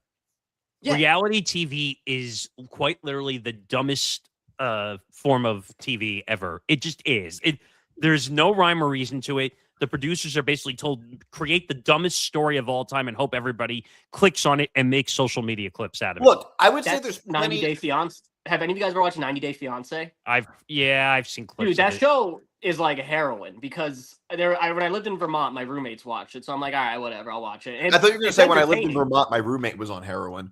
No, that makes sense too. But no, No, you were the one on heroin. I'm saying No, right but now. they watched it, and hey, all these people on the show, they deserve each other. I'm gonna leave it at that. They deserve each other. What was and the B, other one? But no, it's like I hate the show, but I keep watching, and then like a new episode comes out, I'm like, God damn it, I gotta watch it. Like it's literally like it's addicting. It's like a heroin addiction. The show, like Yeah, because It's bad. that's what reality TV is like. It's like the fast food of TV. yeah, God. It's appealing. God. People. It's everybody. It's a lot of people's guilty pleasure, and it's like nothing of substance. It's not good for your brain. It's Oh, just God. there, but people like it enough. It's Not rotting good your for brain. No, it's rotting your It's brain. you. Yeah, But just wait like a minute, fast food. Colin. Yeah. I'll give you two more since you brought up Bret Michaels. You remember Flavor of Love? That was yeah, that one's even better. Flavor Flav with the stupid clock around his neck. Flavor Flav. Yeah, Like and it's every like- time, it's like It was the most ghetto women ever. It was the best. and they would do all these dopey challenges. And then what was the spinoff? Oh, I Love New York. She was the one that was on the show. Like they just create spinoff after spinoffs of dumb shows. I don't get it. They fought. They physically fought each other during the show, and I'm like, this is stupid. Why do we do this? Like, Well, look, what I don't understand about ABC is that they had to have known this footage. Like this footage, I think existed before 2023. Right, so this happened 3 years ago. They had to have known about this and known that it could likely be Well, released. it leaked out. It was never. It leaked out like a week or so ago. That's how they But do found you out. know what Wait, thorough this- background checks ABC does? Yes, but Contestants, let alone the lead role. They had to have known about this and just hoped that it wouldn't get leaked. I find it very hard to believe they didn't know. well, I think you're right. I think what happened was because they got destroyed publicly, they said, all right, we can't air this because we'll look like assholes because of the whole domestic violence stuff, that they can't air this. Now, I wonder if she actually got to the end and found someone she actually loved and they're never going to see it. But Yeah, see who she throws chairs at next. I mean, I just find out that there was domestic violence on the show. Like in the guy. Maybe they could have like a All the domestic violence contestants. edition of The Bachelor or The Bachelor. no, but what was that other spinoff they did for The Bachelor, the beach one or whatever, where they take all the bad Bachelor in ones? Paradise. That's the best one, I think. That show is literally the dumbest show of all time. No. I mean, I tried Nick's watching like that's it. the best. Here's the thing. I tried watching it last year, and I couldn't. It was so bad. I couldn't continue. You realize what started all that nonsense, right? It was Jersey Shore is really what started all that nonsense. Okay, Yeah. Bachelor in Paradise? that's what Bachelor in Paradise is a form of Jersey Shore is. Shore. It's The Jersey Jersey No. Shore. bunch of assholes getting drunk on the beach. Yes. No. The Bachelor in Paradise, that's not true. Bachelor in Paradise is more. I never really watched the Jersey Shore, but I don't know. The concept is totally different. The Jersey Yeah, Shore is like. it's much more complex, Nick. Long Island is much more But complex. it is though. Like there's more of a process to Bachelor in Paradise. Hold on. The Jersey Shore takes place in New Jersey. The Bachelor in Paradise is in like Mexico. Okay, They're like wait a minute. in paradise. Forget the location because the location is irrelevant. My point is that Jersey Shore is what started all these other franchises to put people on the beach where they make out, they fuck, and then they get in trouble. Basically. And then they fist fight, and then they bang again. But I don't think, I could be wrong. The Jersey Shore, I don't think was as structured as Bachelor in Paradise. Jersey They're Shore was all like structured. no, but Jersey Shore was like a day in the life of these people on the Jersey Shore. What do you think Bachelor in Paradise is? It's following them around. No, it's not the same thing because Bachelor in Paradise, you're not following people in their everyday lives. It's completely different. Like a show like the Jersey Shore, I think is closer to reality than a show like Bachelor in Paradise. Bachelor in Paradise is like you put everybody in this weird situation. Wait a minute. Did you just say Bachelor in Paradise is not reality? No, it's not. Like in the sense that I'm not saying it's scripted, but like, well, no. What I mean by that is that it's further away from reality than say the Jersey Shore is. That is fully scripted. Come on. The Bachelor in Paradise? Yes. Wait. If anything, you're agreeing with me. I said it's not reality. No, it is reality. It is scripted. Reality is scripted. Yeah, good point. Well, There is no such no. thing as reality anymore. Bachelor in Never Paradise. was, honestly. Bachelor in Paradise is not scripted. You're telling me that hold some up. of the shit that goes down in Bachelor in Paradise is not scripted. No, I don't think it's scripted. I think that the producers set up situations where just because it's not scripted doesn't mean it's not heavily produced. So That's the exactly what it means. No, it's not. No, it's not. No. It's not the same thing. They don't give on Bachelor in Paradise or any of these reality shows. They don't give you a script to read and say this, don't say that.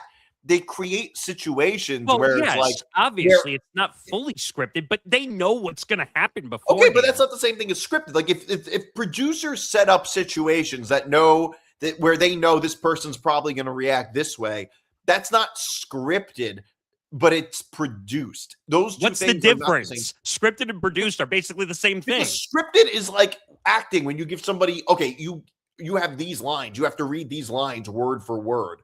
That's not like that's scripted.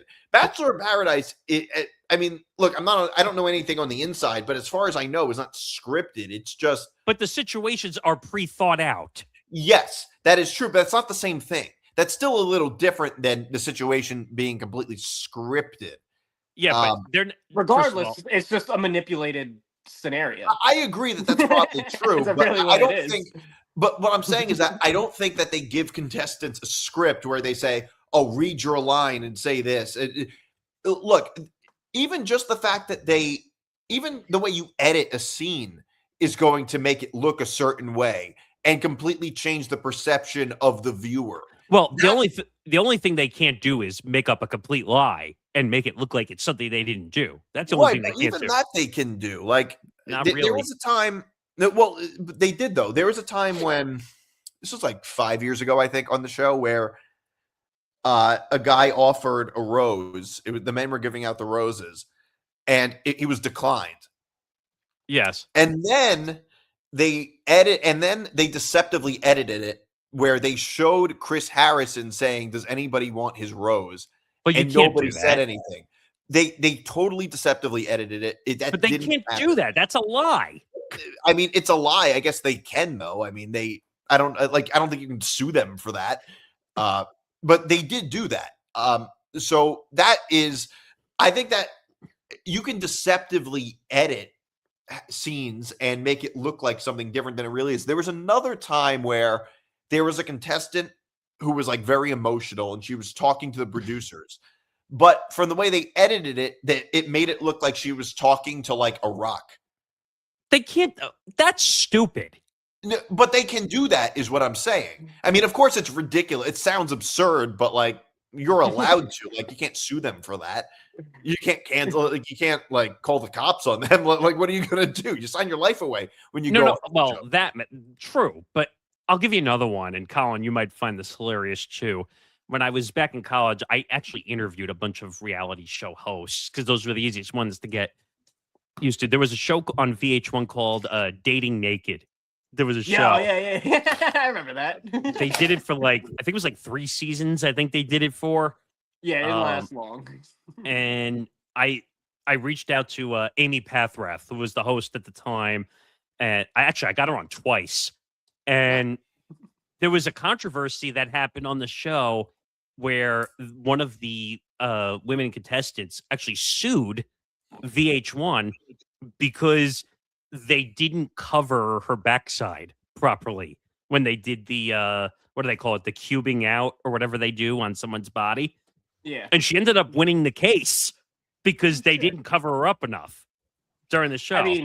I mean, if you're doing a show Should have wore a called burqa. Naked Dating, you should be really at like on top of the covering up of a naked woman. It sounds like that's on VH1. Yeah, or the show. That sounds like they really made a woman feel very uncomfortable on a naked dating show. No, but so that sounds like a them. But just to go back to what you're saying that they can deceptively edit. That's not true. They can't just deceptively edit.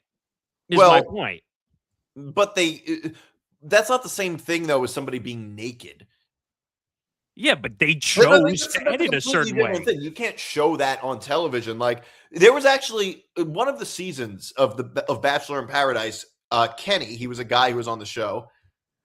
He showed up naked. Well, he showed up. I swear to God, you can look it up. He showed up completely naked. They probably blurred him out. That's what they all do. And they blurred him out. That is not the same thing. But they can't show you naked. But they can deceptively edit it to make you look like a bigger idiot than you really are. That's all. You sign that away when you agree to be a contestant. That's just how it works on these shows. Let me ask you a question. Would you go and be a contestant on a reality show? Not a show like The Bachelor, no. No, I forget The Bachelor. The Bachelor show's stupid. I mean, I wouldn't say there's zero circumstance in which I would be a contestant on a reality show, but probably not. What was the name of that show that was on MTV? The Challenge, I think is what it was called. Or yeah, my mom watches that. Like that was the physical show where you do all the physical. Like then they make it like couples where it's like two, like a guy and a girl. They're like they end up with dating, or it's like couples. Honestly, that are dating, I don't think it would really be worth my time. But I'm honestly, saying, would you? If I became a contestant on a reality show, this podcast network could potentially blow up. Well, I'm not denying that. Then do it. Like that would be low key, not so bad. I just don't think any reality show producer would want me because you look at my Instagram; it's all clips from my podcast. You'd think that's all I ever do. No, you'd think that's my entire life, and it kind of is. But we should make videos of you just obsessively going out and gambling like that. Then we can get you on a reality show.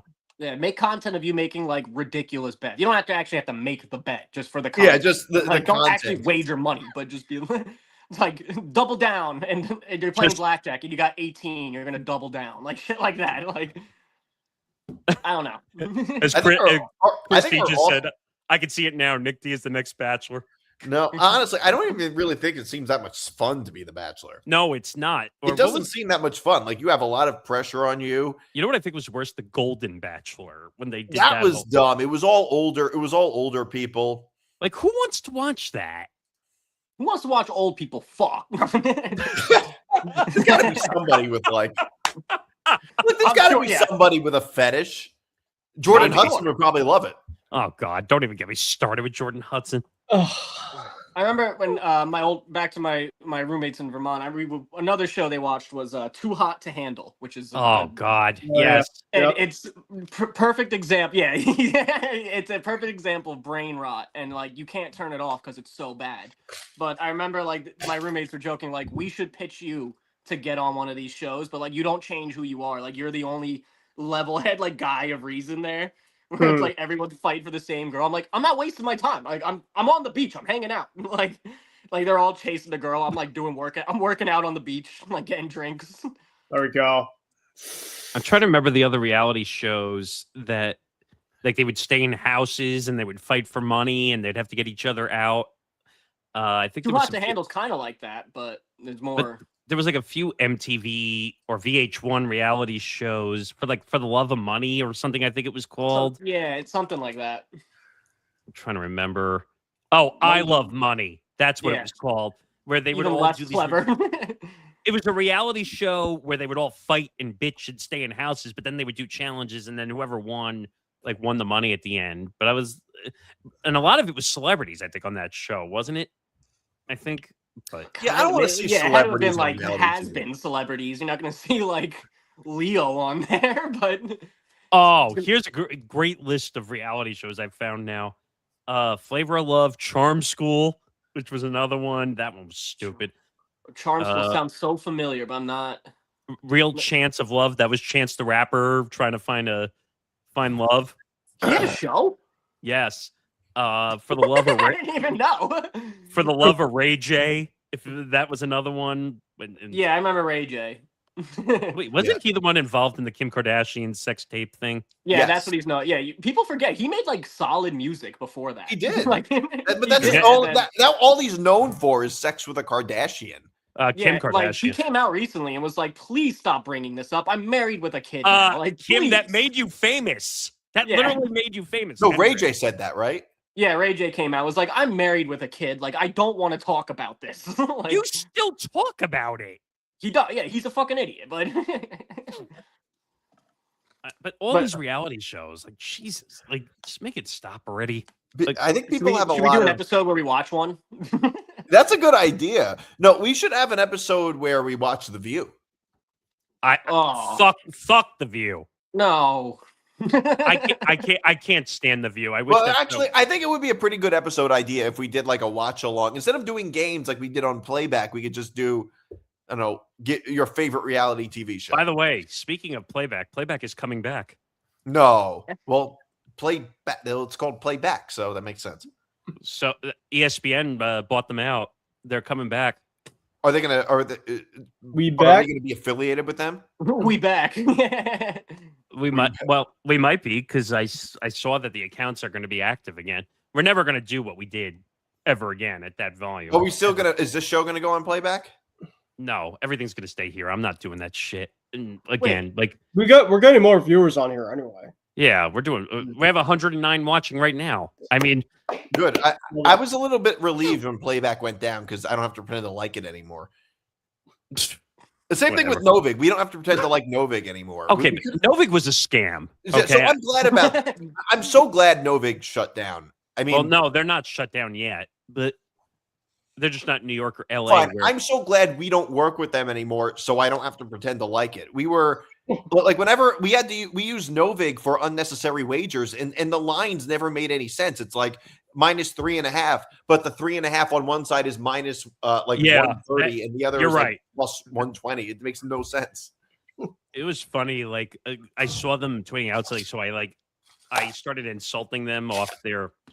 I'm like, oh, you guys are going to fail because you're never going to be legal in New York and LA. And they said, oh, we're coming back to New York and LA. I'm like, you're funny. They're not. Yeah. So, how about Palm Beach Pete? Is he going to come back? I don't even know who that is. You don't know who Palm Beach Pete is? I've never heard of him either. Colin, you know, right?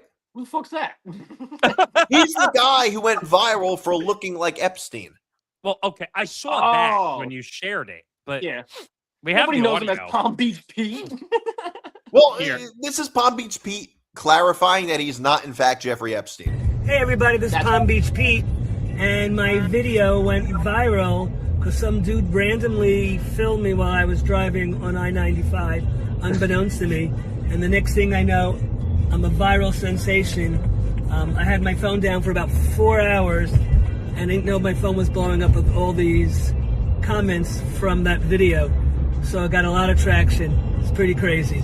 Thanks. So you're not Jeffrey Epstein? I'm not Jeffrey Epstein. I'm Palm Beach Pete.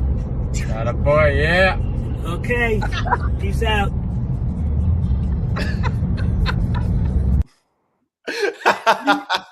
That's a weird question to ask. I'm just not gonna lie. Like, seriously. He looks somebody like I know somebody else that's very famous. I don't know who, but I don't Yeah, really Jeffrey know. Epstein. I didn't know Palm Yeah, he's Beach really Pete famous. at all. I didn't. There's What a- made him famous? He was driving, and what made him famous is that he looked just like Jeffrey Epstein. Okay, so he had 15 seconds of fame, is basically what you're telling me. It's a little. I mean, more I than wouldn't be 15 seconds. boasting my fame if I looked like Jeffrey Epstein. Yeah, Like, I wouldn't be really. leaning on it. Look, there's He's probably like a walking into serial clubs. killer in the future that you look like. I'm looking this up. See, everything I'm finding now is that he's being compared to Jeffrey Epstein. I don't see anything else, to be honest.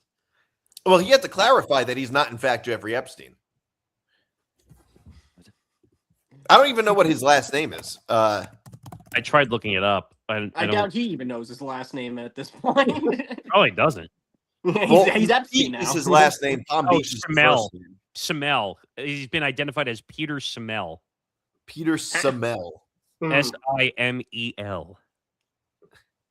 So, another little hat man who looks like Jeffrey Epstein. It said he is described as a retired Division I tennis player and former real estate executive. Retired.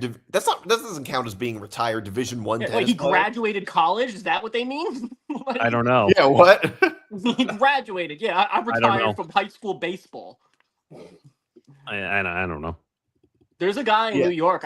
He's like running for whatever district. Worst name possible. Harvey Epstein. No way. Is that real? Yeah, I have a picture. You know of about it. this? I took No. a picture of it. Like, vote for me. Wait, hold on. I'm looking this. Oh shit! That is holy shit. It's a real guy, Harvey Epstein. He's running for council. He's running for the 2nd district. Yeah, in New York City. I see That's him all. I saw a lot of his signs in the Village area or on the How Lower many East memes Side. are? Did it say I'll be a hands-on leader? Oh Yeah. shit! He also said, Yeah. "Are you going to be in my movie?" He probably Yikes. wants to give minors the right to vote. Oh, My campaign run's gonna be a movie. That's what I was saying, basically. Yeah. I built on it, but That's good. Oh shit! That you're right. That is a terrible name. yeah. The last guy is gonna. I'm gonna make the last guy look like a kid was running the office. I mean, here's the thing. The guy named Harvey Epstein is still a lot less creepy than the last mayor of New York. So, or That's not saying much. well, though. 2 mayors ago, I should say, and Cuomo. That's not Cuomo. saying much. By the way, he is now. He wasn't a creep then, though. No, he was just too busy talking about his mom's meatballs or whatever at the dinner table. Yeah. Look, he was being really creepy, and he blamed it on being Italian. He's like, that's just our culture. You know, he's doing a radio show now, right? Andrew Cuomo. Because he keeps losing in every whatever lower class of politics. reason- he's going to. The reason I know is because it was at the former radio station I worked at. He's going to be on Yeah, his WABC. next. I think he's running again. He's running for Nassau County Treasury. I'm pretty sure. I guess. Never mind. Maybe. He's going to. Yeah, I was just trying to think of a low-level politics job. Yeah, but he is. He's doing a weekend show at WABC now, 1-hour show. He's probably Money's not got to putting come much in, I work guess. into I it. don't know. Yeah, I'm not worried about him financially. He's fine. Yeah, no, he's done fine. Him and De Blasio, Yeah, crooks. 2 crooks. Well, yeah, De Blasio. I remember when De Blasio And was called. Adams too. All of them. Well, I mean, Cuomo The was a weird governor. thing about Eric Adams is that, like, A crook. well, no, I was just Blatant gonna say, crook. I was just gonna say, he makes it a point to talk about sex a lot. That's Yeah, true. he's- You're right. That's super weird. Like, he's talking about, like, during the storm, he was like, "Oh, it's snowing outside, so we can see a lot of future New Yorkers." Oh God, make Well, it future stop. ex-New Yorkers, because when people have kids, they want to move out of New York. So, Yeah. Well, more like future New Jerseyans, you know what I remember also during future COVID? Westchesters. Remember during COVID when De Blasio was trying to get people to get their vaccine shots, and he was trying to say like these burger places were giving away like free burgers and fries, and like he was on camera, it's like, "Ooh, you could have this burger," and he just like, "This is good if you just get your COVID shot." And I'm like, "What Yeah. the fuck is this shit?" Yeah, nothing healthier for you than fast food. You're You want to better stay off. healthy? Get this vaccine and go to McDonald's. But like, but imagine doing that to get anything you wanted. Like, what if we wanted to get booked on a show and we just did that? Ooh, think of burgers and fries.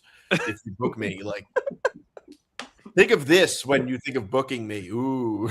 Oh God, that sounds like mental illness. But speaking of mental illness, can we talk about Cam Skattebo also? Yeah, we can talk about. So we went from Palm Beach Pete to Cam Skattebo. So Cam Skattebo said that CTE isn't real or is an excuse. He said CTE is not real and asthma's not real. Asthma's not real. That's good. Because that makes total sense. I mean, that's good news for anybody who has asthma. You could my just stop having allergist asthma. from 9 to 17 lied to me my whole life. I mean, you have asthma? Technically, but I haven't used. I had viral induced asthma, so like whenever I got sick, that's when my asthma would bother me, which is the weirdest. You don't have to carry the inhaler and all that stuff. No, literally, like it's like if I have a common cold, I am bedridden because I can't breathe. That's literally like I have the inhaler for when I have the common cold. But you guys have to listen to this just because Cam was on a podcast. I forgot what it's called. I want to look this up to make sure I give the right. It was Press Row. Yeah, I wish. Trust me. You think I would have beaten the crap out of Skattebo if he made that comment? You don't need to. The defenders beat the crap out of him enough. Yeah, so I mean, he runs on the walls for fun. Like it's he bumped his head into brick walls before he played games. That's real. By the way. Yeah, I saw something when he was a kid before he could play tackle football. He wanted to tackle so bad. He would take his older brother's pads and run into telephone poles to be prepared.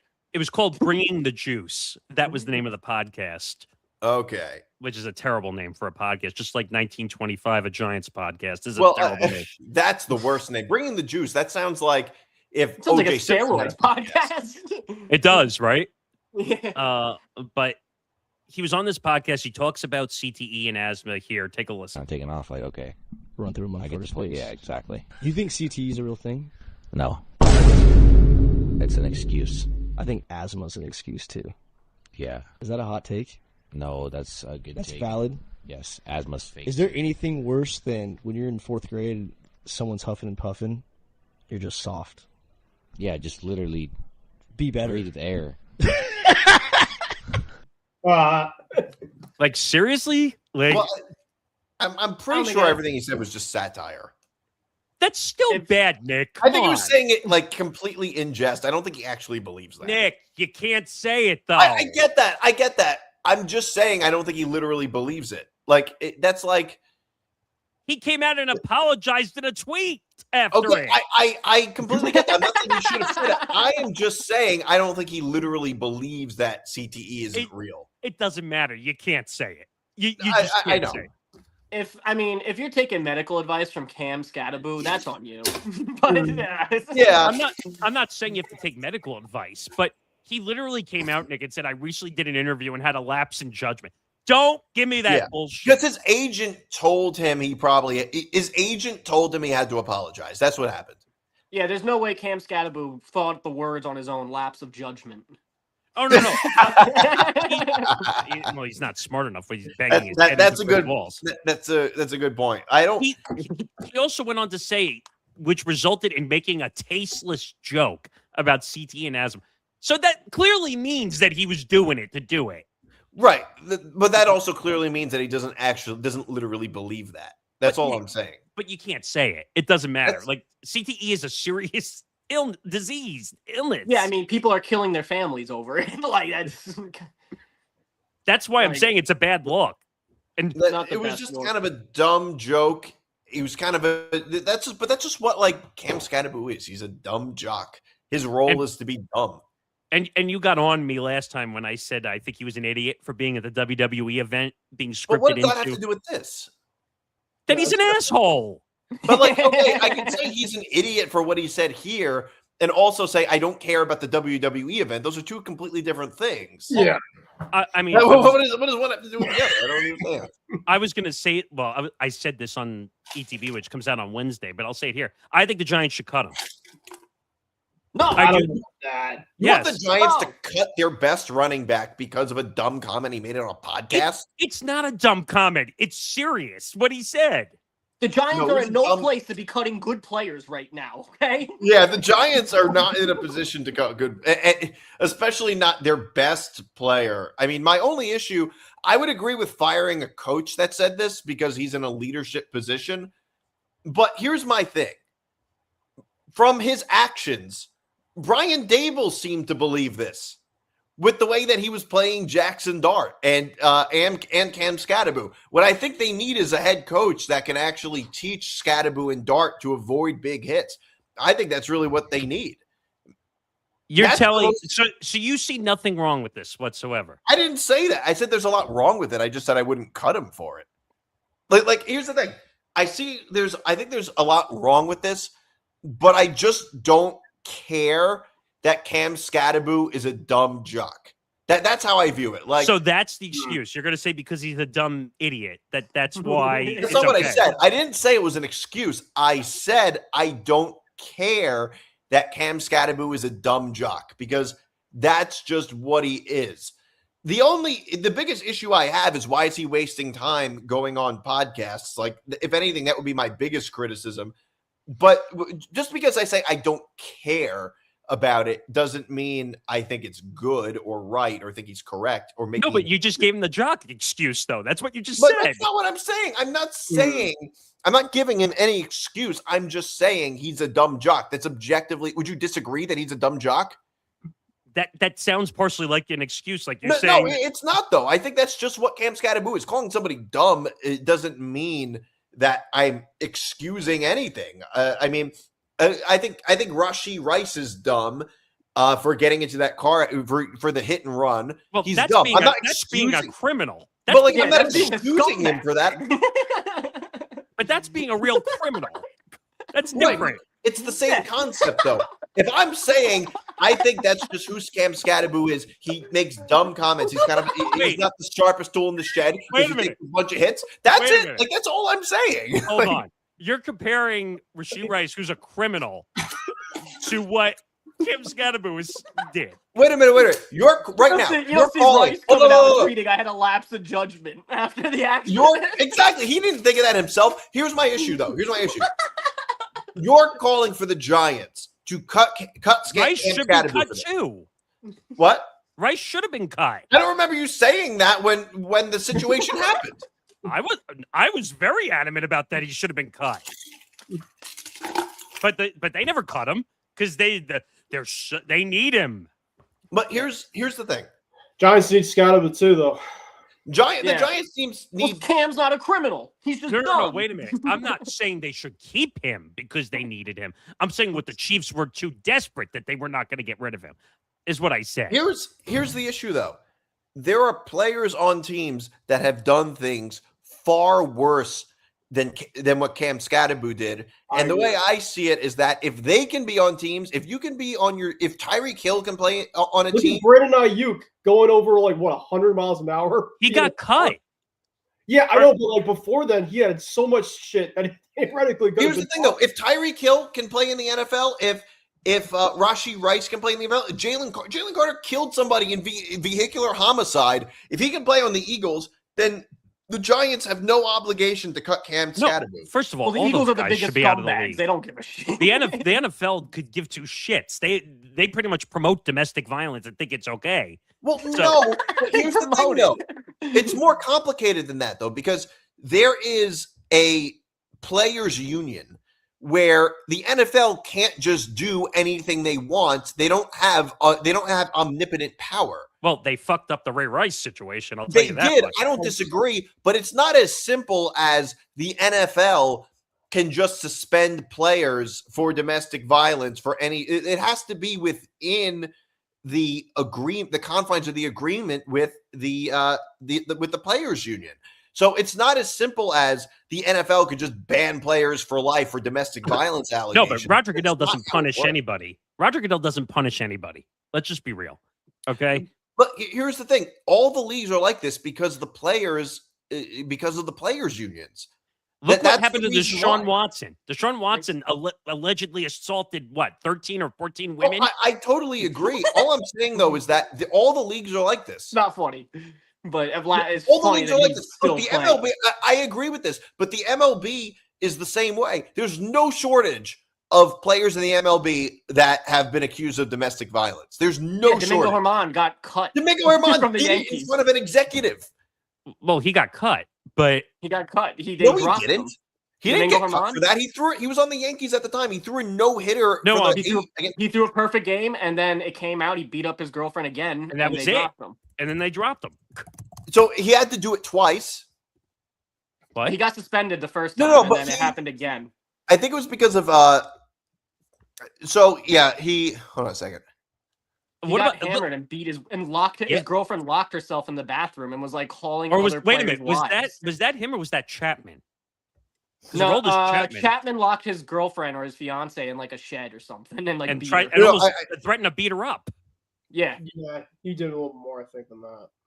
I think he beat the shit out of her. Like I think he like put her like through like locked her, beat her up, and locked her in a shed. I'll look up the Chapman thing. And then I think Jose Reyes also did it Yeah. at one point.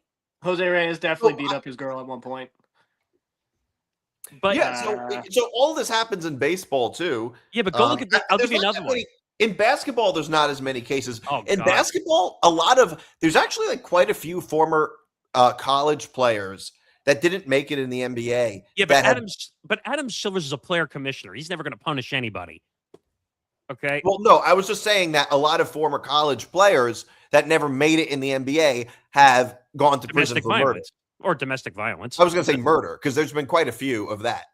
Well, because their career went to shit and they didn't know what to do with themselves. Like, remember the guy from St. John's, Rashid Jordan? Yes, I do. He went to Yeah. prison for attempted murder. He's out now. Wow. Yeah, he's a good he's good at basketball, but bad at murder. Yeah. It's like Aaron Hernandez, Well, good at football, wait, so bad Nick, at murder. Nick, No, you're telling me Hernandez was good at murder, though. if you're telling me Aaron he's Hernandez good was not good at basketball, murder. he's putting the murder on the league. Wait, what? Say that again? I said if he's good at basketball, he's at least still putting a murder, but a murder on the league. How Yeah, good is it? shit. No, Well, Aaron wait. Hernandez was a terrible killer. Like I watched the 18 documentaries they made, but one of them was like the one cop was like, "This was the sloppiest cover up I've literally ever seen in my life." Like Yeah, he literally that's had true. like he rented a car, bought gum. They have camera footage of him in the car buying the gum, and then he spit the gum out on the floor, and there's bullet casings on the floor. Well, that's stupid. He returned the car with the gum and bullet casings in the car. He was not a good killer. Not saying you know what I mean, but it's That is a dumb criminal. You're right. no, he was a fucking retard. What was that? What was it? They had a show on TV all the time where they would show the dumbest criminals trying to break into shit or I whatever. think it was like called World's Dumbest Criminals. Yeah, world's dumbest criminals. That's Yeah. right. Like they would Yeah, leave all their tracks behind. You know what, Yeah. though? If you watch like any sort of like forensic files or any sort of true crime documentary, they're all dumb. They all Yeah. think they're smart, but they're all dumb. They all leave their tracks and their weapons behind. Eventually, they get found out. And also, it's impossible. It's so hard to get away with things now. Like Rex Heuerman, they caught him because he didn't finish his pizza. Yes, I saw. From the way he looks, I'm the surprised pizza he didn't finish boxes. it. The pizza boxes by the trash. They found them. Yeah, so if you're gonna commit murder, finish your pizza. Never said by anybody. What kind of a rule is that? Yeah, really. I'll remember that the next time I order pizza. I'm sure. Look, I'm sure they would have gotten. I'm sure they would have gotten his DNA anyway. I'll have to know. You know, finishing my pizza is something that apparently, if I know, that I'm fucked. Yeah, you're stuffing your face, and everyone's like, "What are you doing? You had 4 slices. I gotta finish my pizza if I'm gonna kill someone." I'll be watching UConn with not finish my pizza, and I look at my door. Oh shit! What do I got from here? This You one know that person the person who never finishes the crust. Like, hey, you gotta finish that. You never know if you're gonna kill. Yeah, someone. you never know. There's one piece of pizza left. You know what that means? But in all seriousness, thank God for DNA. Well, The yeah, number of yeah. criminals that it's caught and the number of innocent people that it's released is Yeah. so astounding. Yeah. Yeah. Oh, It really man. is. Like when you watch these shows, it goes to like if you learn about this, it goes to show you not to trust people because eyewitnesses are wrong so much. Yeah, I thought you were more so going like alibis. Like, don't trust if you're gonna kill someone. Don't trust anyone with their alibi. I thought you were going down that route. Like, why do you have so many rules, Nick? Shit.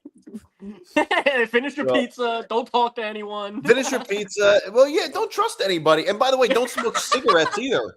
Yeah, don't really. smoke cigarettes because that's how they get. That's how they get a lot of your DNA is from smoking cigarettes. Do they?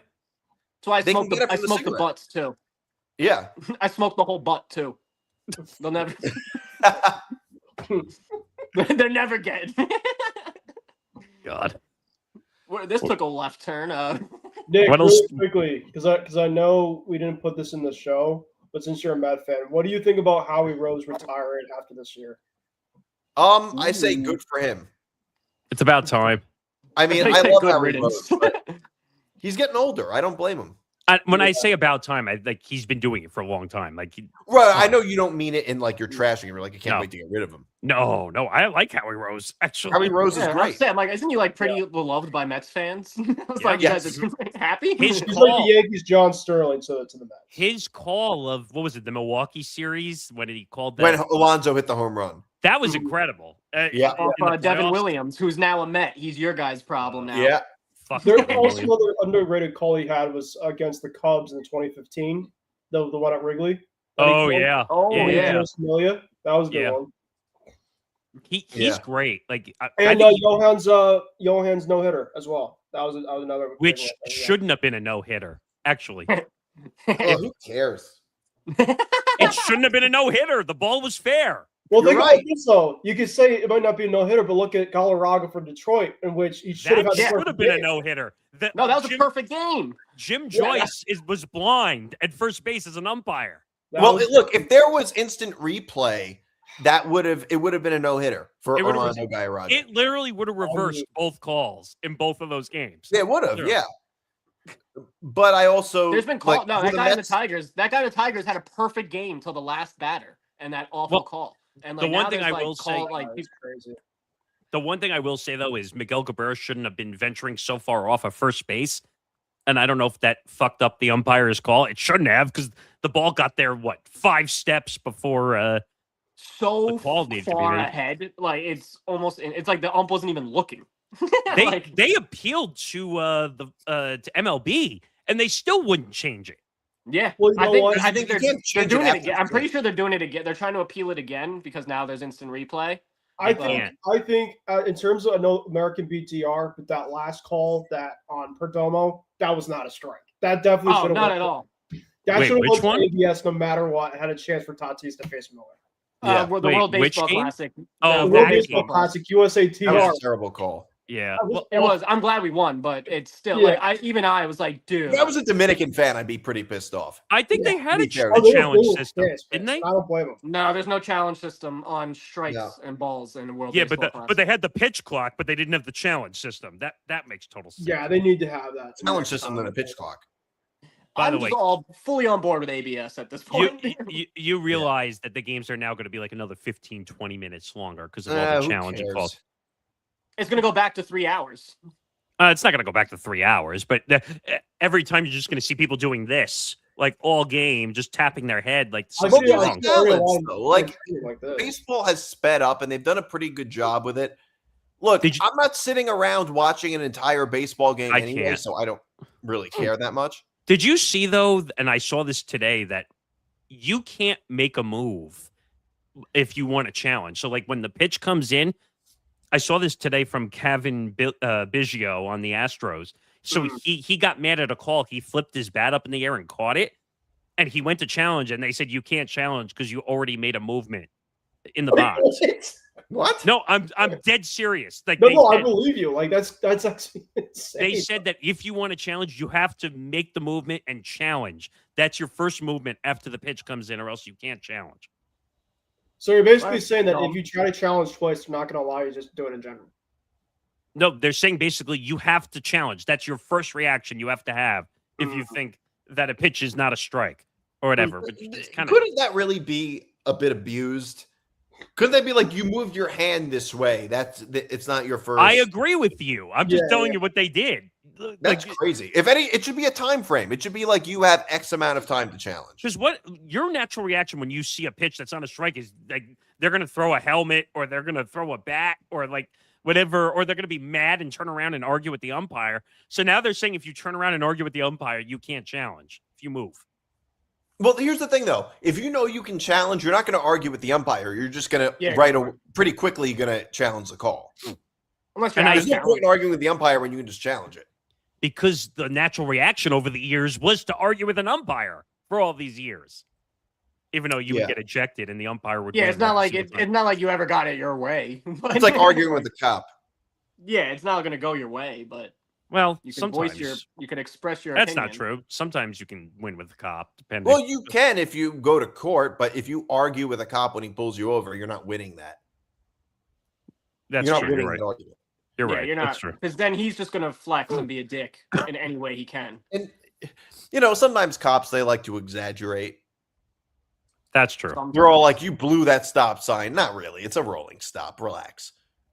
They get very sometimes police officers get very passionate about really minor like traffic rules. They're like, you can't make a left turn there.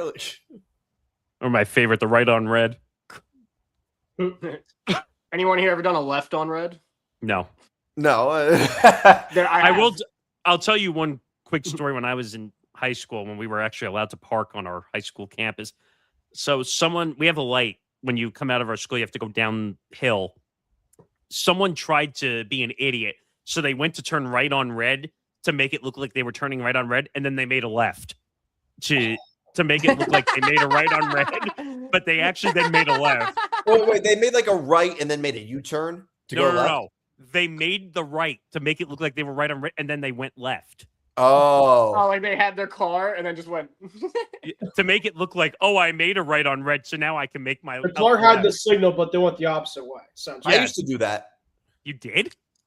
Wait, you mean like they turned right and then went left? Right, to make it look like they were making. Oh no, I never did that. Here's the light. They're turning right and then they just turned it into the left. Like they just like. Oh yeah, I've never done that. No, like quickly, like they went right and then all of a sudden they say, "All right, I made my right on red. Now I'm going to go left." The only thing I've ever done is maybe make a right and then make a U-turn. I've done that, but that's different.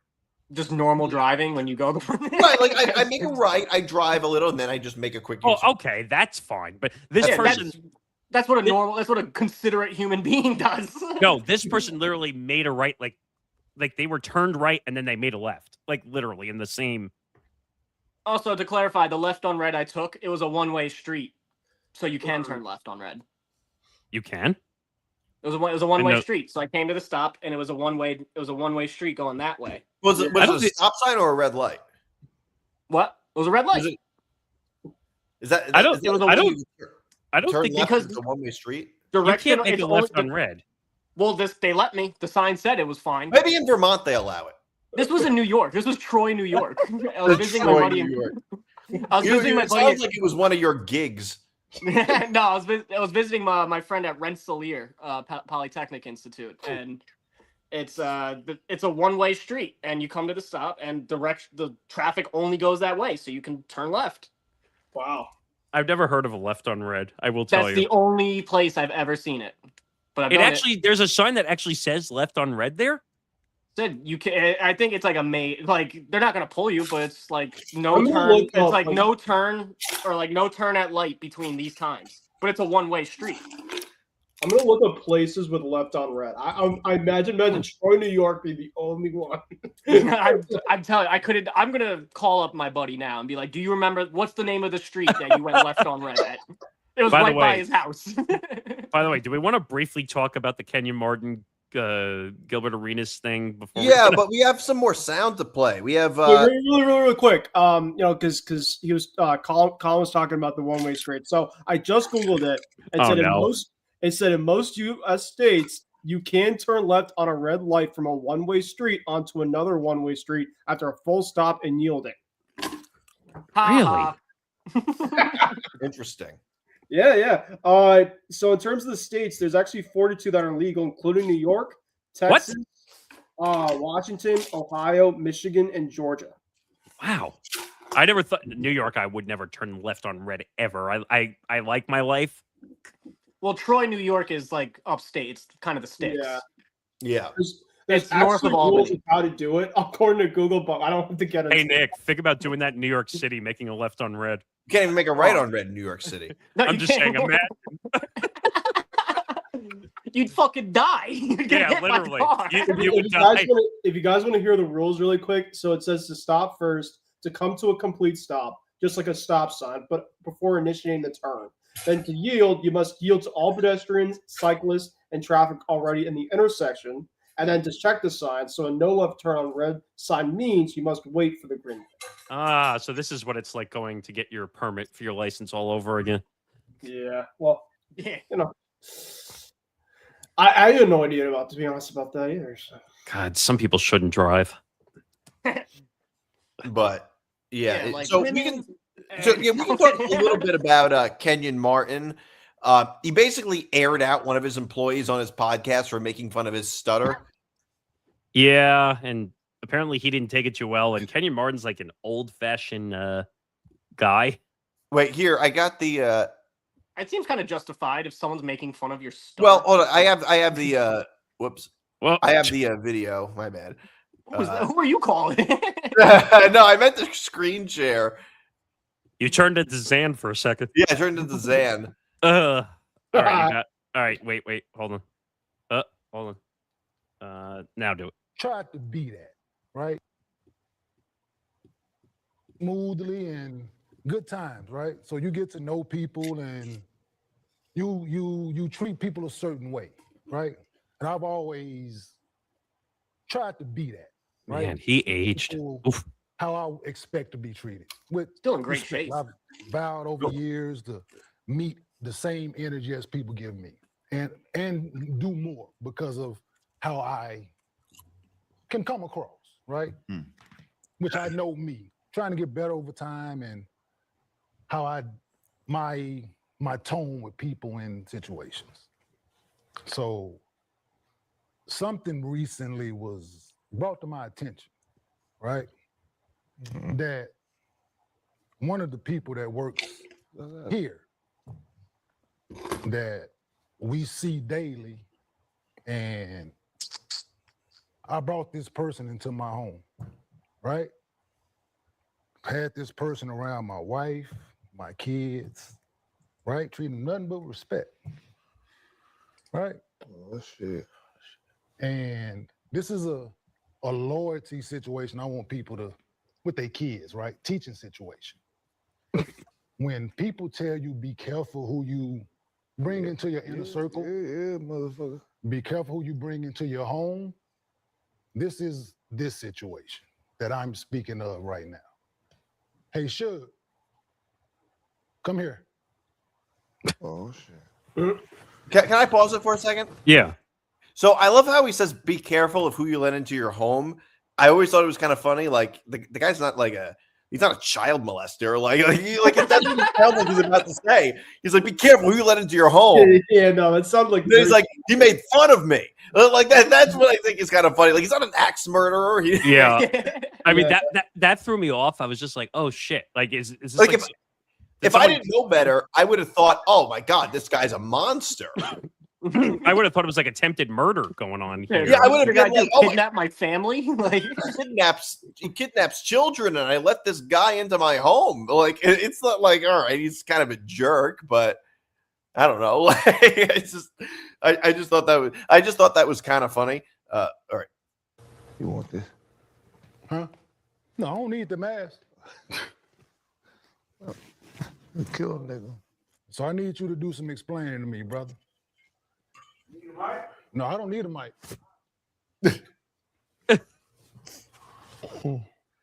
This was awkward. So, can you explain this video? And he's playing a video on his phone, which is even more awkward. Yeah, that's the video we talked about. No, we didn't talk about shit. Yeah, we did speak about it. No, you tried to apologize. So He's literally playing a video that no one could see. So there's it in here. Let me replay it for her.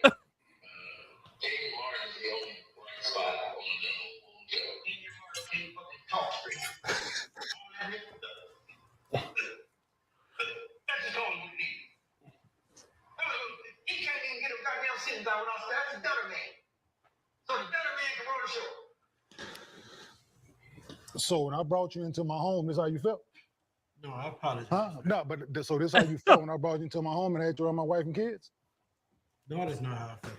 So what did you go out your way when someone is showing me love in the moment?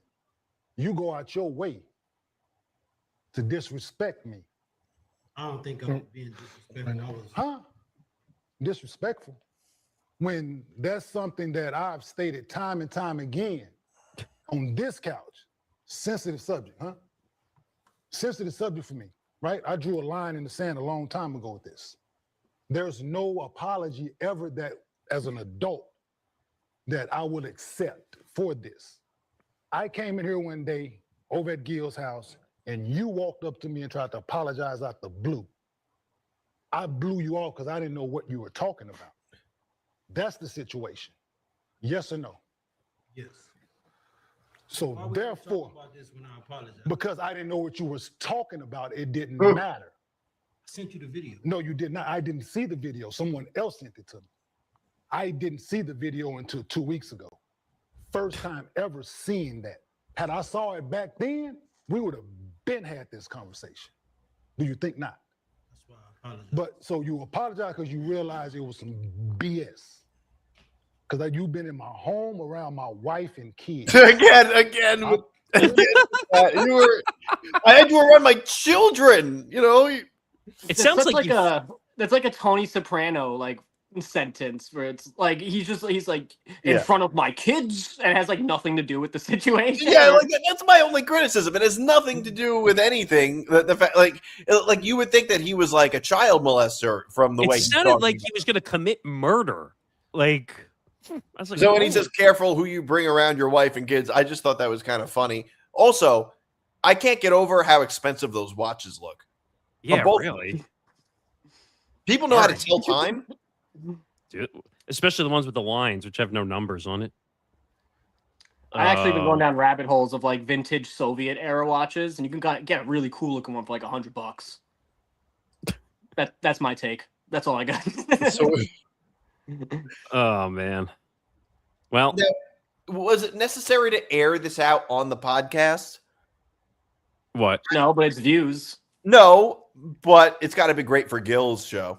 Well, Gil's channel has 1 million subscribers, so anything that they, well, and also he's the king of drama. I think he likes drama. He's like Skip Bayless. He loves drama. I mean, yeah, the guy's kind of. I don't disagree. The guy's a jerk when when he's been nothing but respectful to him, and then he like turns his back on him like that. Yeah, I get all that. I just thought the whole I brought you into my home, like. I brought you into my home. You were around my wife and kids. Like, look, if that's the worst thing, your wife and kids are around, that's not such a horrible thing. I brought you to my house. You made fun of a stutter. You sat in my car and we drove to the store. We showered together. You used my bathroom. And you know what? It's funny. Like I'm looking around, like every major podcast is talking about this, like which is crazy. Everything. Yeah. I just don't get it. Like why people.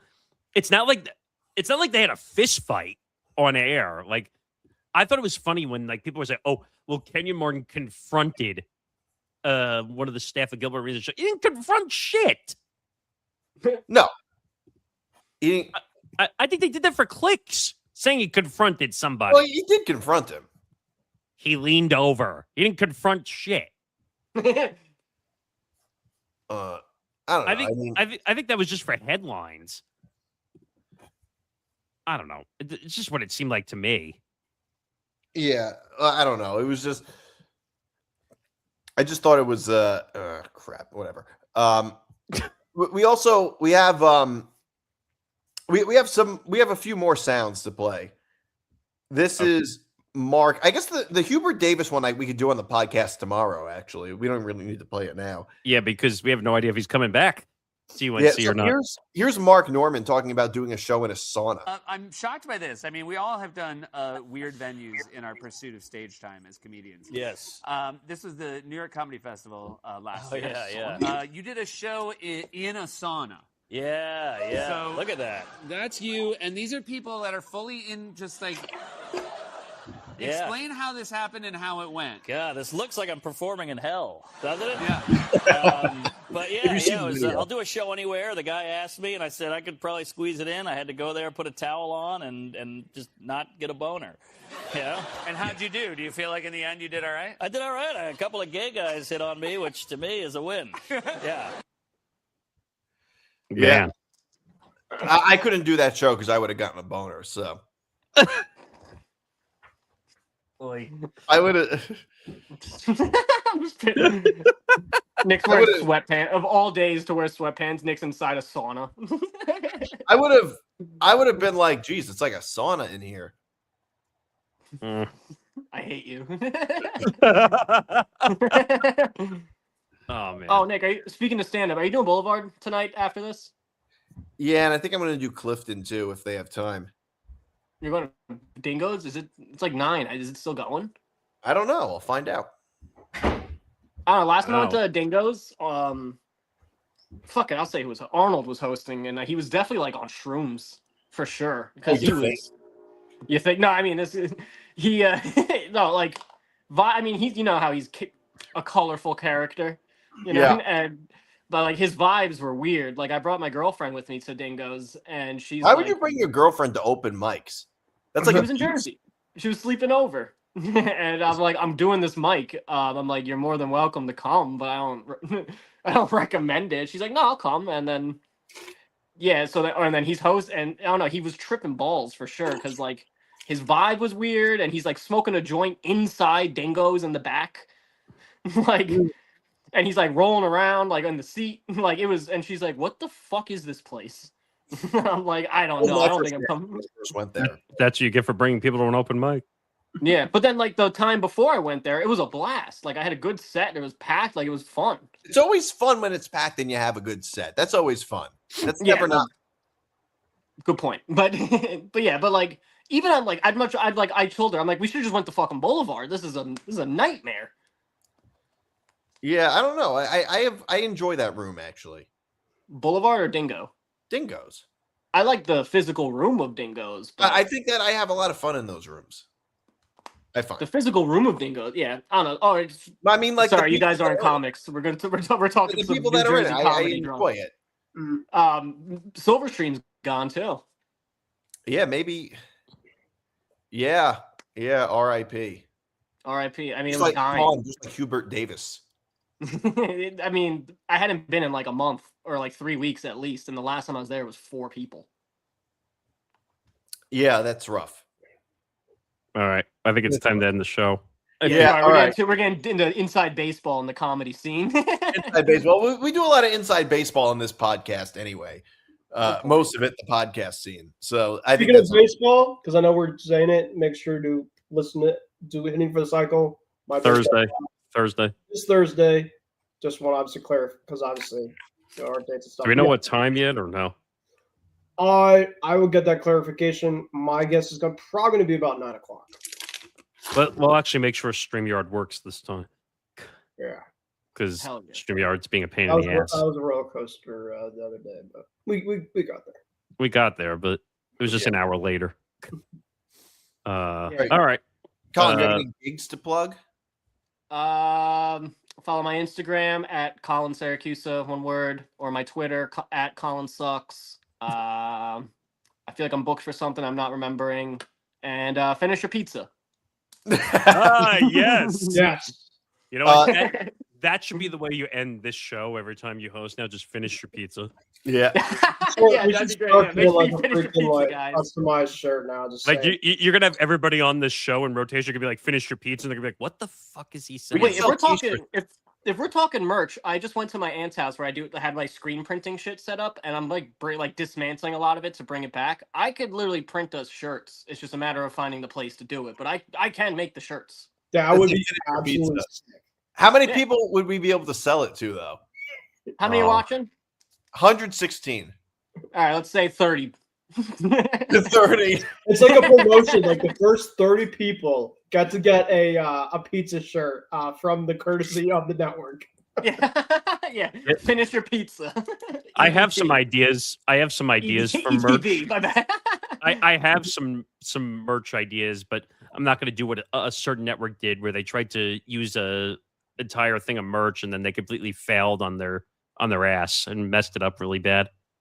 Is it the same network I'm thinking about? Yes. Oh, I didn't know about that.